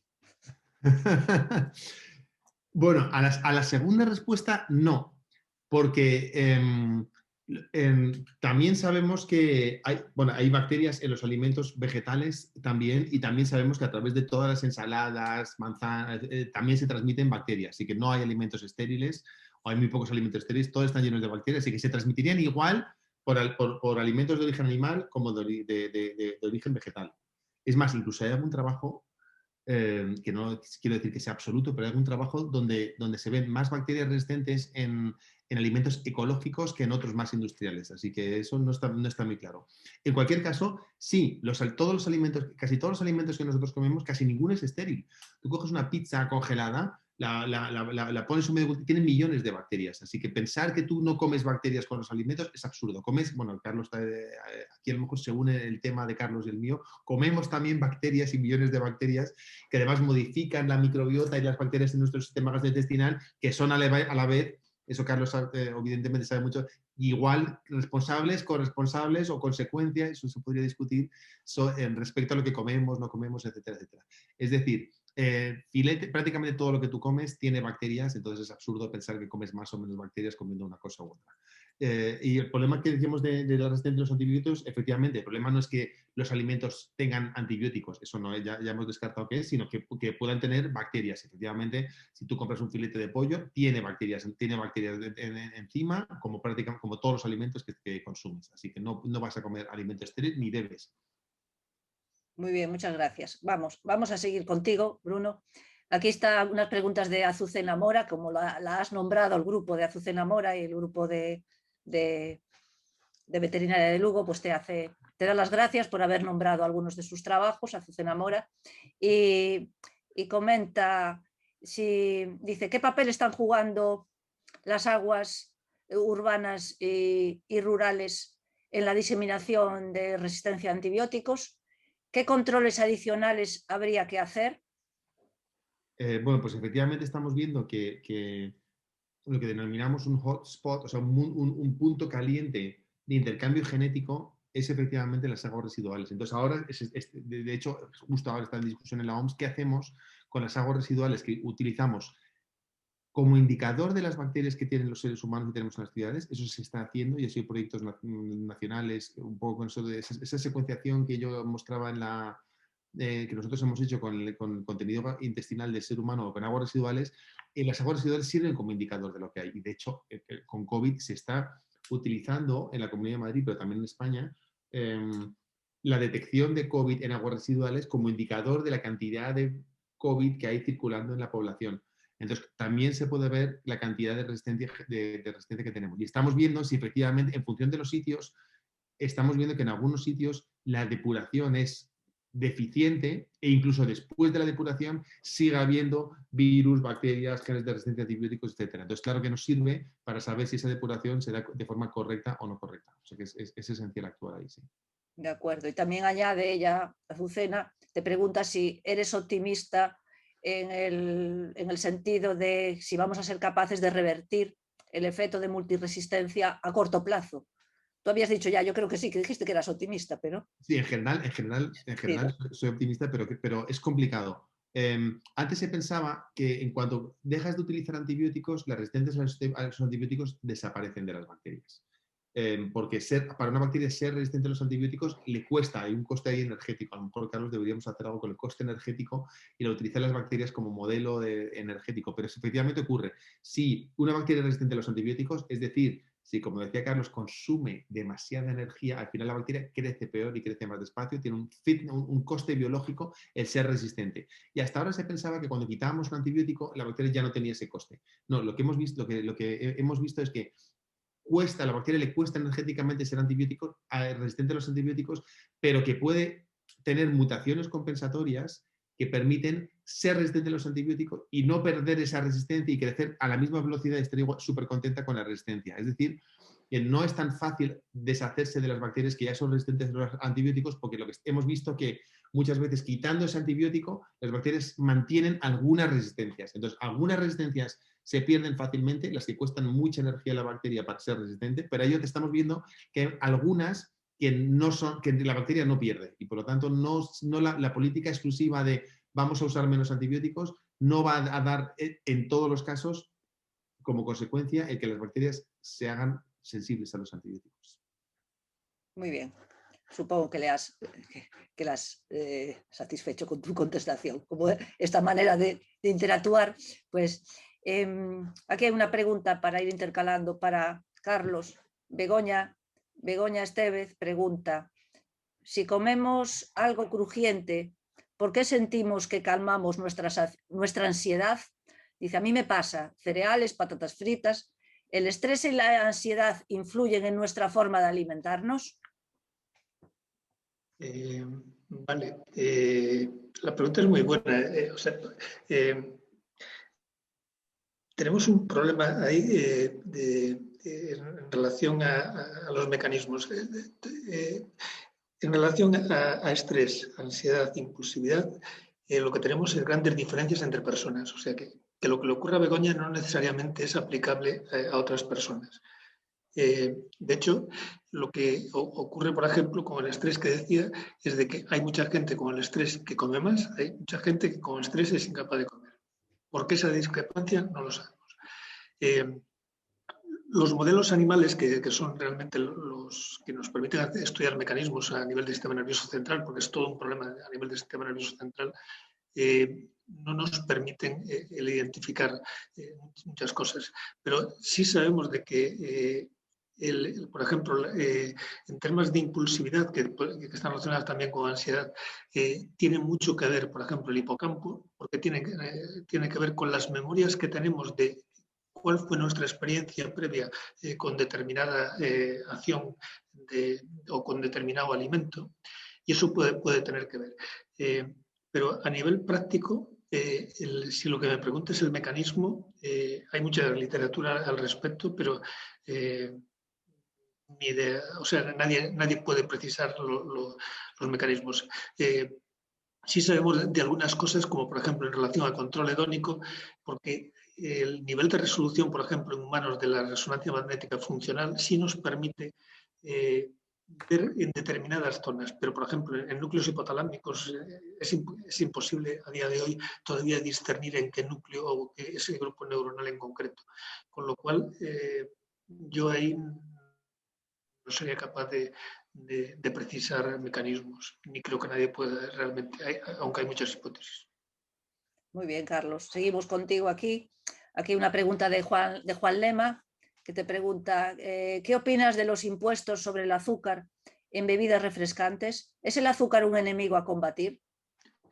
La respuesta es, ¿el azúcar es un enemigo? Sí, porque es hipercalórico, porque hay una discusión de si es adictivo o no. Esa discusión todavía no está cerrada, básicamente porque el concepto de adicción no tiene sus... no es un concepto como el del IMC, que si yo peso tanto y mido tanto, tengo obesidad o no la tengo, sino de que ahí no hay un criterio fijo para diagnosticar adicción. Las adicciones se diagnostican por cuestionarios que vamos tratando de puntuar una serie de preguntas. Entonces, pero en relación a la pregunta concreta, impuestos sí, impuestos no. Lo de los impuestos ha tenido mucha discusión en la sociedad.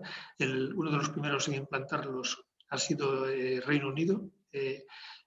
Yo creo que sí merece la pena explorar esa vía por una razón, porque lo que sí sabemos es de que ahora mismo las bebidas azucaradas, que tienen un componente calórico brutal, independientemente de adicción sí o adicción no, son la razón de obesidad en un gran número de sujetos y por tanto un elemento disuasorio puede que venga bien. Aunque también yo soy más proclive también en el sentido de que no llega solo con eso. O sea, yo creo que tenemos que asegurar de que los alimentos saludables estén más disponibles para toda la población. O sea, que el nivel socioeconómico influya tanto a nivel de desarrollo de obesidad, creo que es un problema que tenemos que abordar y que nos está haciendo. Porque siempre es más fácil el penalizar las bebidas azucaradas que lo otro, que es mucho más complejo.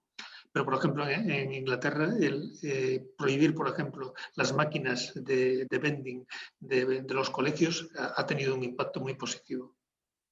Muchas gracias, Carlos. También Juan Lema pregunta para Bruno. Dice, como se sabe, las aguas residuales contienen concentraciones muy bajas, pero constantes de fármacos, incluyendo antibióticos. ¿Crees que las plantas de tratamiento de aguas residuales pueden ser un entorno que favorece la transferencia de resistencias al haber una concentración microbiana relativamente elevada? Y después añade si cuantitativamente puede ser un efecto importante comparado con otros ambientes. Es una buena pregunta. Sobre todo a nivel cuantitativo es muy difícil que sepamos realmente, pero sí, como he comentado antes,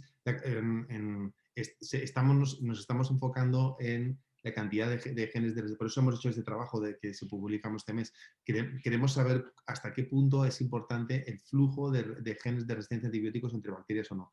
Y no solamente es el ambiente en aguas residuales, como estamos viendo, sino también incluso el ambiente intrahospitalario. Estamos viendo cómo los desagües de los hospitales, etcétera, allí es donde hay un reservorio de genes de resistencia a antibióticos, un intercambio de genes y un reservorio de clones muy importante. O sea, que en definitiva el ambiente intrahospitalario, pero fuera del paciente, y el ambiente en aguas es importante, sí, es importante. Cuantificarlo, cuántos respecto a la selección de bacterias resistentes a antibióticos por el uso intrahospitalario de antibióticos es difícil de cuantificar. Probablemente la fuerza motriz número 1, aún así, hoy por hoy, en resistencia a antibióticos sea, y me juego un poco, probablemente, aunque hay literatura que lo apoya, el propio uso de antibióticos intrahospitalario, probablemente. Pero también estamos buscando nichos fuera, por ejemplo, residencias de ancianos, donde no estamos controlando mucho el uso de antibióticos y donde puede haber en selección de clones.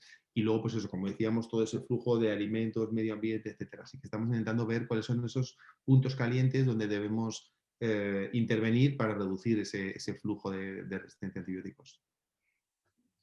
Bien. Ahora hay una pregunta que puede ser para los dos, porque relaciona las dos charlas, porque dice Ramón Vieitez, dice, ¿existe alguna relación entre la malnutrición que lleva a la obesidad y la presencia de bacterias más resistentes a los antibióticos? Es una pregunta difícil, ¿no? Bueno, yo creo que ya un poco lo había mencionado Bruno. A ver, no sé, que a nivel intestinal la microbiota es uno de los temas más candentes que hay en relación a peso corporal. Y aparte sabemos de que la microbiota intestinal influencia porque si ponemos un grupo de animales, de ratones en condiciones normales y otro en lo que llamamos en condiciones libres de gérmenes, los de libres de gérmenes son más delgados que los que están en condiciones normales con sus bacterias, etc. Que algunas de las bacterias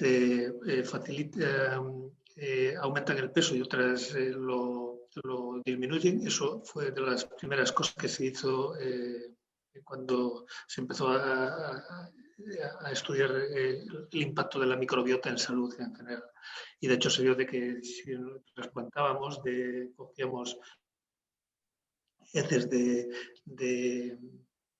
un ratón obeso y lo pasábamos a un delgado y viceversa, pues teníamos un cruce de mejora o de deterioro acorde.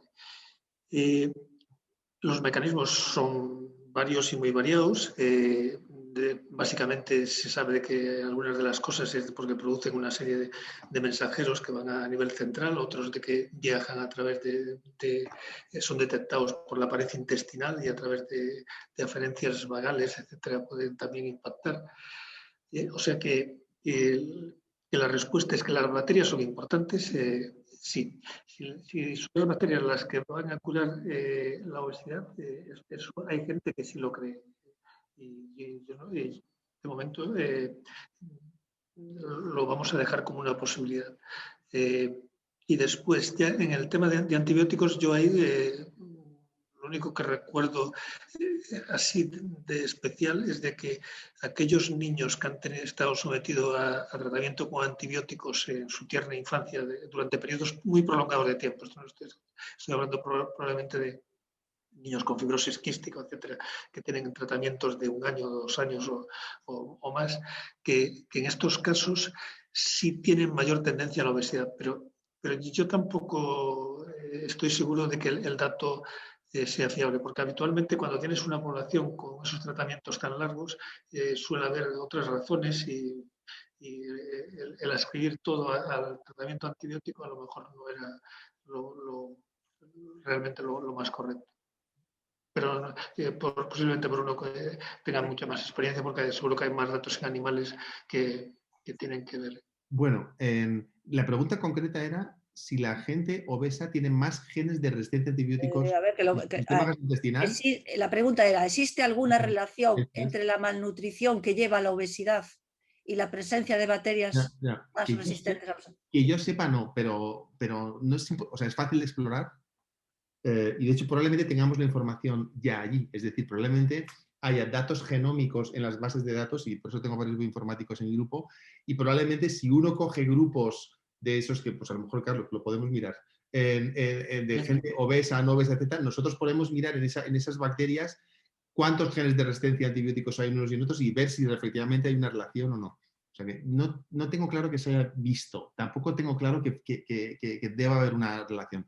Si hay una relación muy interesante en lo que decíamos de la utilización de antibióticos en animales, y eso no lo he comentado, así que me alegra. Si das en animales durante antibióticos a dosis subterapéutica, o sea, poco antibiótico durante toda su vida, los animales encuentran un 30 o un 40% más de masa muscular. Es decir, engordan bien y mucho más.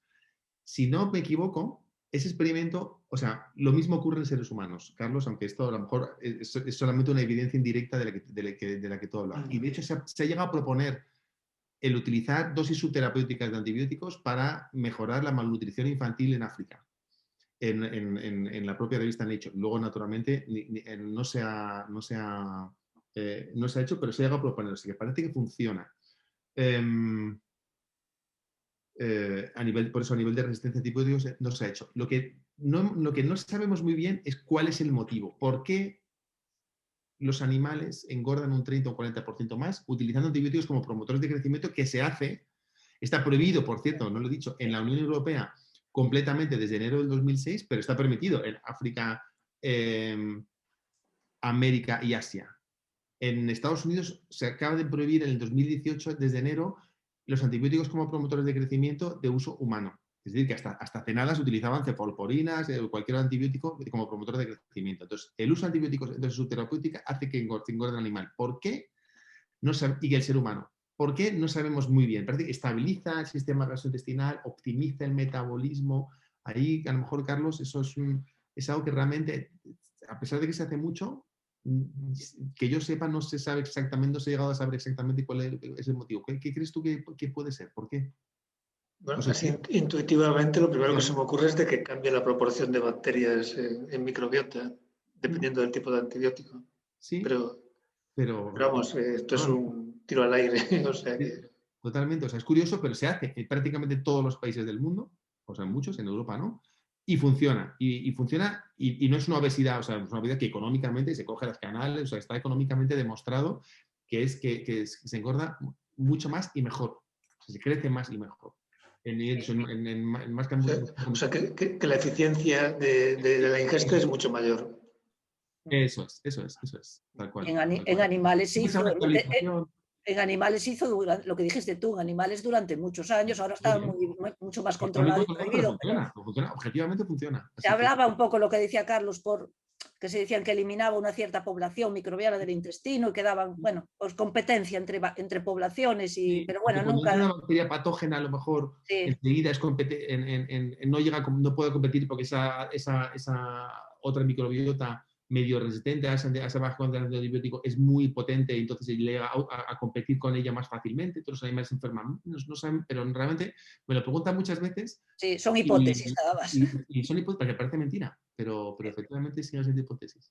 Bueno, vamos a ir empezando allá a terminar, vamos a ver, seleccionar las últimas. Pregunta a Carlos aquí de Juan Lema también, dice, ¿hasta qué punto pueden ser importantes las campañas de concienciación como la del cocinero Jaime Oliver contra la obesidad en la infancia? ¿Sabes si ha obtenido resultados positivos? Bueno, esa en concreto ni idea. Las campañas de concienciación sí son importantes, porque lo que pasa es de que es una batalla desigual. Yo siempre digo de que imaginar... el Instituto Nacional de la Salud Americana hace años lanzó una propuesta de tratar de, dirigida a los niños, de tratar de mejorar su ingesta y el tipo de alimentos que consumían. Y, vamos, no me recuerdo, pero creo que dedicó 10, 20 millones de dólares a esa campaña. Poner esos 10 o 20 millones en un lado de la balanza y poner en el otro lado lo que las grandes compañías de comida rápida invierten en la promoción de su alimentación. Y veréis de que es una batalla perdida, pero a pesar de estar perdida, tenemos que hacerla. Tenemos que hacerla porque si no, el único mensaje que llega es el contrario. Y la ventaja es de que nosotros tenemos más credibilidad que los otros, por tanto, tampoco tenemos que invertir tanto, pero sí tenemos que hacerlos. Yo siempre en todas mis charlas hago un discurso al respecto de lo importante que es el concienciarnos todos y el transmitir el mensaje.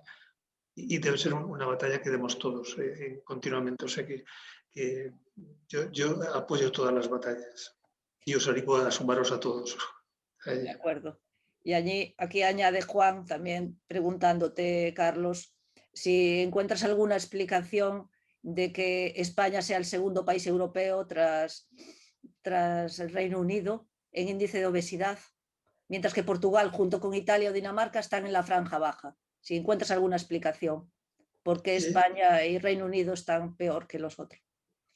Pues la verdad es que no hay mucha explicación, porque en teoría España es un país que consume, en teoría, dieta mediterránea, aunque cada vez estamos consumiendo menos. la dieta mediterránea se sabe que es favorable para una menor obesidad. Pero al final, como decía, son muchos los factores que influyen. Influye el nivel socioeconómico, por ejemplo, Andalucía, Canarias tienen una incidencia mayor que otras partes de España. No sé si esto está estrictamente relacionado con factores socioeconómicos, pero sí sabemos de que independientemente del lugar donde vivas, tu nivel socioeconómico de alguna forma influencia mucho. También sabemos de que tiene que ver con aspectos como dónde vives.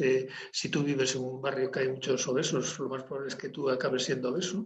Si tú eres obeso, lo más probable es de que tu gato o tu perro también sea obeso. O sea, todo eso lo sabemos. Pero cuando vamos a decir por qué en España lo que tenemos es un problema de obesidad infantil muy, muy gordo, y yo creo que ha sido porque el sistema no estaba preparado quizá para dar una serie de prestaciones a esa población infantil en términos de instalaciones de gimnasio disponibles, etc. Lo primero que durante varios años la educación física desapareció de los colegios, básicamente porque cada vez que había que dar una hora más del idioma X o de matemáticas o de algo, siempre se quitaba la educación física. Nuestras ciudades han dejado de ser tan seguras, con lo cual todo el ejercicio físico que hacíamos de niños, todos, que era acabar de comer e irnos fuera de casa, jugar con nuestros amigos, se ha perdido. Y todo eso son creaciones de entornos que tienen que ver todo con potenciar la obesidad. ¿Por qué en España más que en Francia, por ejemplo? Realmente no lo sabemos, para ser honesto. De acuerdo. Y bueno, ya para ir ya terminando, yo creo la última charla, porque si no, un comentario que hace aquí Antonio González sobre resistencias, dice que él opina, lo pone, que quedan todavía muchos médicos recetando antibióticos contra virus, por si acaso, pone, que es cierto, es una frase que se dice, por si acaso, aunque es vírico, toma antibióticos. ¿Tú crees que todavía es un problema esto para la aparición de resistencias o esto ya ha disminuido? Yo creo que ha disminuido ese concepto. Yo creo que ha disminuido, pero tenemos datos donde España, en uso comunitario, seguimos siendo de los que más antibióticos utilizan en Europa. Y te lo puedo poner como un ejemplo, la amoxicilina clavulánico lo utilizamos varias veces más que en Alemania, por ejemplo, injustificadamente. Entonces, no se trata de demonizar a nadie, se trata de que en este plan de lucha contra la resistencia a antibióticos tenemos que básicamente actuar en dos pilares. Uno, tenemos que educar o reeducar a nuestros prescriptores, y los prescriptores son médicos, veterinarios, odontólogos. Entonces ellos han aprendido en la carrera a prescribir de una forma, durante su formación han aprendido de otra forma, y ahora hay que reaprender. Tenemos que aprender a prescribir en la situación mundial de pandemia de resistencia a antibióticos que tenemos. Y esa no es la misma que antes. Es decir, ahora hay que ser más cauto, hay que intentar no utilizar antibióticos de última generación, sino antibióticos un poco anteriores. En lugar de ese amoxicilina clavulánico, es casi seguro que una penicilina también funcionará bien. Entonces tenemos que simplemente enseñar, y es lo que se está haciendo. Planes de educación a los prescriptores, y luego está todo lo que a lo mejor comentaba Carlos un poco también de las campañas. Educar a la población. Sabemos que un porcentaje demasiado alto en España, mucho más alto que en Suecia o en Dinamarca, tienen antibióticos en su casa. Es decir, más o menos el 30, 40, 50% de los españoles tienen algún antibiótico en su casa, mientras que en Dinamarca es un 1%. Entonces, hay algo cultural que no se nos escapa. Hay ciertos motivos históricos, ¿no? A lo mejor hubo mucha tuberculosis en España en los años 50, 60, 70, 80. Entonces, bueno, hay X motivos por los cuales todo el mundo al final acaba guardándose un poco de antibiótico en casa y dándoselo al vecino, tomándoselo él mismo o tirándolo a la basura. Entonces, eso no hay que hacerlo. Los antibióticos que tenemos en casa de sobra hay que darlos a una farmacia para que se dispensen de forma adecuada y que no acaben en aguas residuales produciendo resistencia a antibióticos. Entonces, tenemos que actuar frente al nivel de prescriptores y educarles efectivamente a prescribir de forma un poco más optimizada y adecuada a nuestra situación de siglo XXI, año 2021, los antibióticos, y es lo que estamos haciendo. Muy bien, muchas gracias. Y ya de verdad la última, aunque yo creo que ya lo dijiste, Carlos, pero por si quieres aclararlo un poco de nuevo, porque pregunta Lidia Pérez, dice que en uno de los gráficos, Carlos, que pusiste, nos mostrabas, se veía que los países menos desarrollados habían subido el índice de obesidad considerablemente. ¿A qué puede ser debido esto? Yo creo que esto ya lo hablaste, ¿no? Pero bueno, si lo quieres volver a comentar. Sí, simplemente no hay nada por lo cual debamos de pensar. Yo creo que es simplemente de que han adoptado los hábitos de vida, los malos hábitos de vida de las sociedades típicamente desarrolladas. Y esto lo vemos, por ejemplo, cuando los asiáticos llegan a Estados Unidos, por decirlo de alguna forma. El incremento en obesidad en esa población tan pronto se van a Estados Unidos es brutal. Y después, por ejemplo, hubo algún experimento que es lo que llamamos nosotros de Real Living Conditions, que fue la inversa, que fue que Estados Unidos fue a una isla del Pacífico, no me recuerdo a cuál había sido. Hubo una isla del Pacífico que se dedicaban básicamente, vivían muy felices con su pesca, con sus frutas tropicales, etcétera. Y que por tanto, y la mayor parte de la población era pescadora, es una isla pequeñita. Y esa isla, Estados Unidos decidió que era el sitio perfecto para montar una base aérea. Y por tanto, les pagó un montón de pasta por el alquiler del territorio de la base aérea durante los próximos 30 o 40 años. ¿Qué ocurrió? Ocurrió que con ese dinero básicamente toda la población se hicieron funcionarios, empezaron a comer, les abrieron McDonald's, obviamente, porque estaba la base aérea, estaban los americanos, y empezaron todos a comer, a hacer poco ejercicio y a tener acceso a la comida americana, entre comillas. Resultado, pues en una población que posiblemente fuera susceptible genéticamente, lo que hubo es una incidencia de diabetes abrumadora. De hecho, el problema que tuvieron es que a los pocos años tenían tanta diabetes, no tenían un sistema sanitario adecuado, que empezaron a tener una epidemia de amputaciones, porque es una de las consecuencias de diabetes brutal. Y eso o sea que tenemos los dos ejemplos. Movemos gente de otro sitio a Estados Unidos y desarrollan obesidad de una velocidad rápida y viceversa. Si exportamos el modo de vida, en este caso americano, pero si fuéramos nosotros sería equivalente, a un territorio virgen, entre comillas, conseguimos que se pongan rápidamente igual que nosotros o peor. Bueno, Carlos, muchas gracias. Perdón, no he dicho nada. Sí. Quería felicitar a Carlos por su charla, que me ha encantado. Y como él, ya está. Es que no se lo he dicho, no he tenido ocasión, pero Carlos, me ha encantado tu charla. Muchísimas gracias. Bueno, igualmente, cualquier cosa ya sabes. Podéis establecer proyectos de colaboración ahí. Encantado, cuando quieras. Bueno, pues entonces ya damos por concluida, después de este debate. Hubo bastantes preguntas, como veis. Fue bastante dinámico. Bueno, yo quiero dar las gracias a vosotros, a Carlos, a Bruno, ¿no? por estas charlas, por haber aceptado a la primera ya la participación en este ciclo. Fue un placer, las conferencias muy amenas. También quiero dar las gracias a todos los inscritos, todos los participantes, y por la cantidad de preguntas que habéis hecho. El éxito del ciclo ya no solamente está en los conferenciantes, sino también en la participación. Entonces, por mi parte nada más. De nuevo reitero mi agradecimiento a vosotros, a Carlos y a Bruno. Y ahora, para rematar, le doy la palabra a Olga para despedir, que se va a despedir también. Bueno, pues nada, reitero lo dicho por Alicia, un placer haber asistido a estas dos charlas tan interesantes sobre temas en este momento muy preocupantes y que no sabéis, como digo yo, me va a quedar en la mente cuando vaya a ver la televisión el gato en el sofá. Hay que salir a caminar y cuidar mucho nuestra salud, que es lo más importante que tenemos. Y nada, pues y gracias también a Alicia por el buen ojo que tienes a la hora de escoger a los conferenciantes, que son muy buenos, y nos vemos en la siguiente charla. Muy bien, pues nada, muchas gracias a todos y ya nos despedimos, ya nos desconectamos, ¿no? Muy bien, muchas gracias a todos. Hasta luego. Hasta luego. Chao. Gracias. Hasta luego. Gracias. Hasta luego, Juan. Hasta luego. No te vemos. Sí. Gracias. Hasta luego.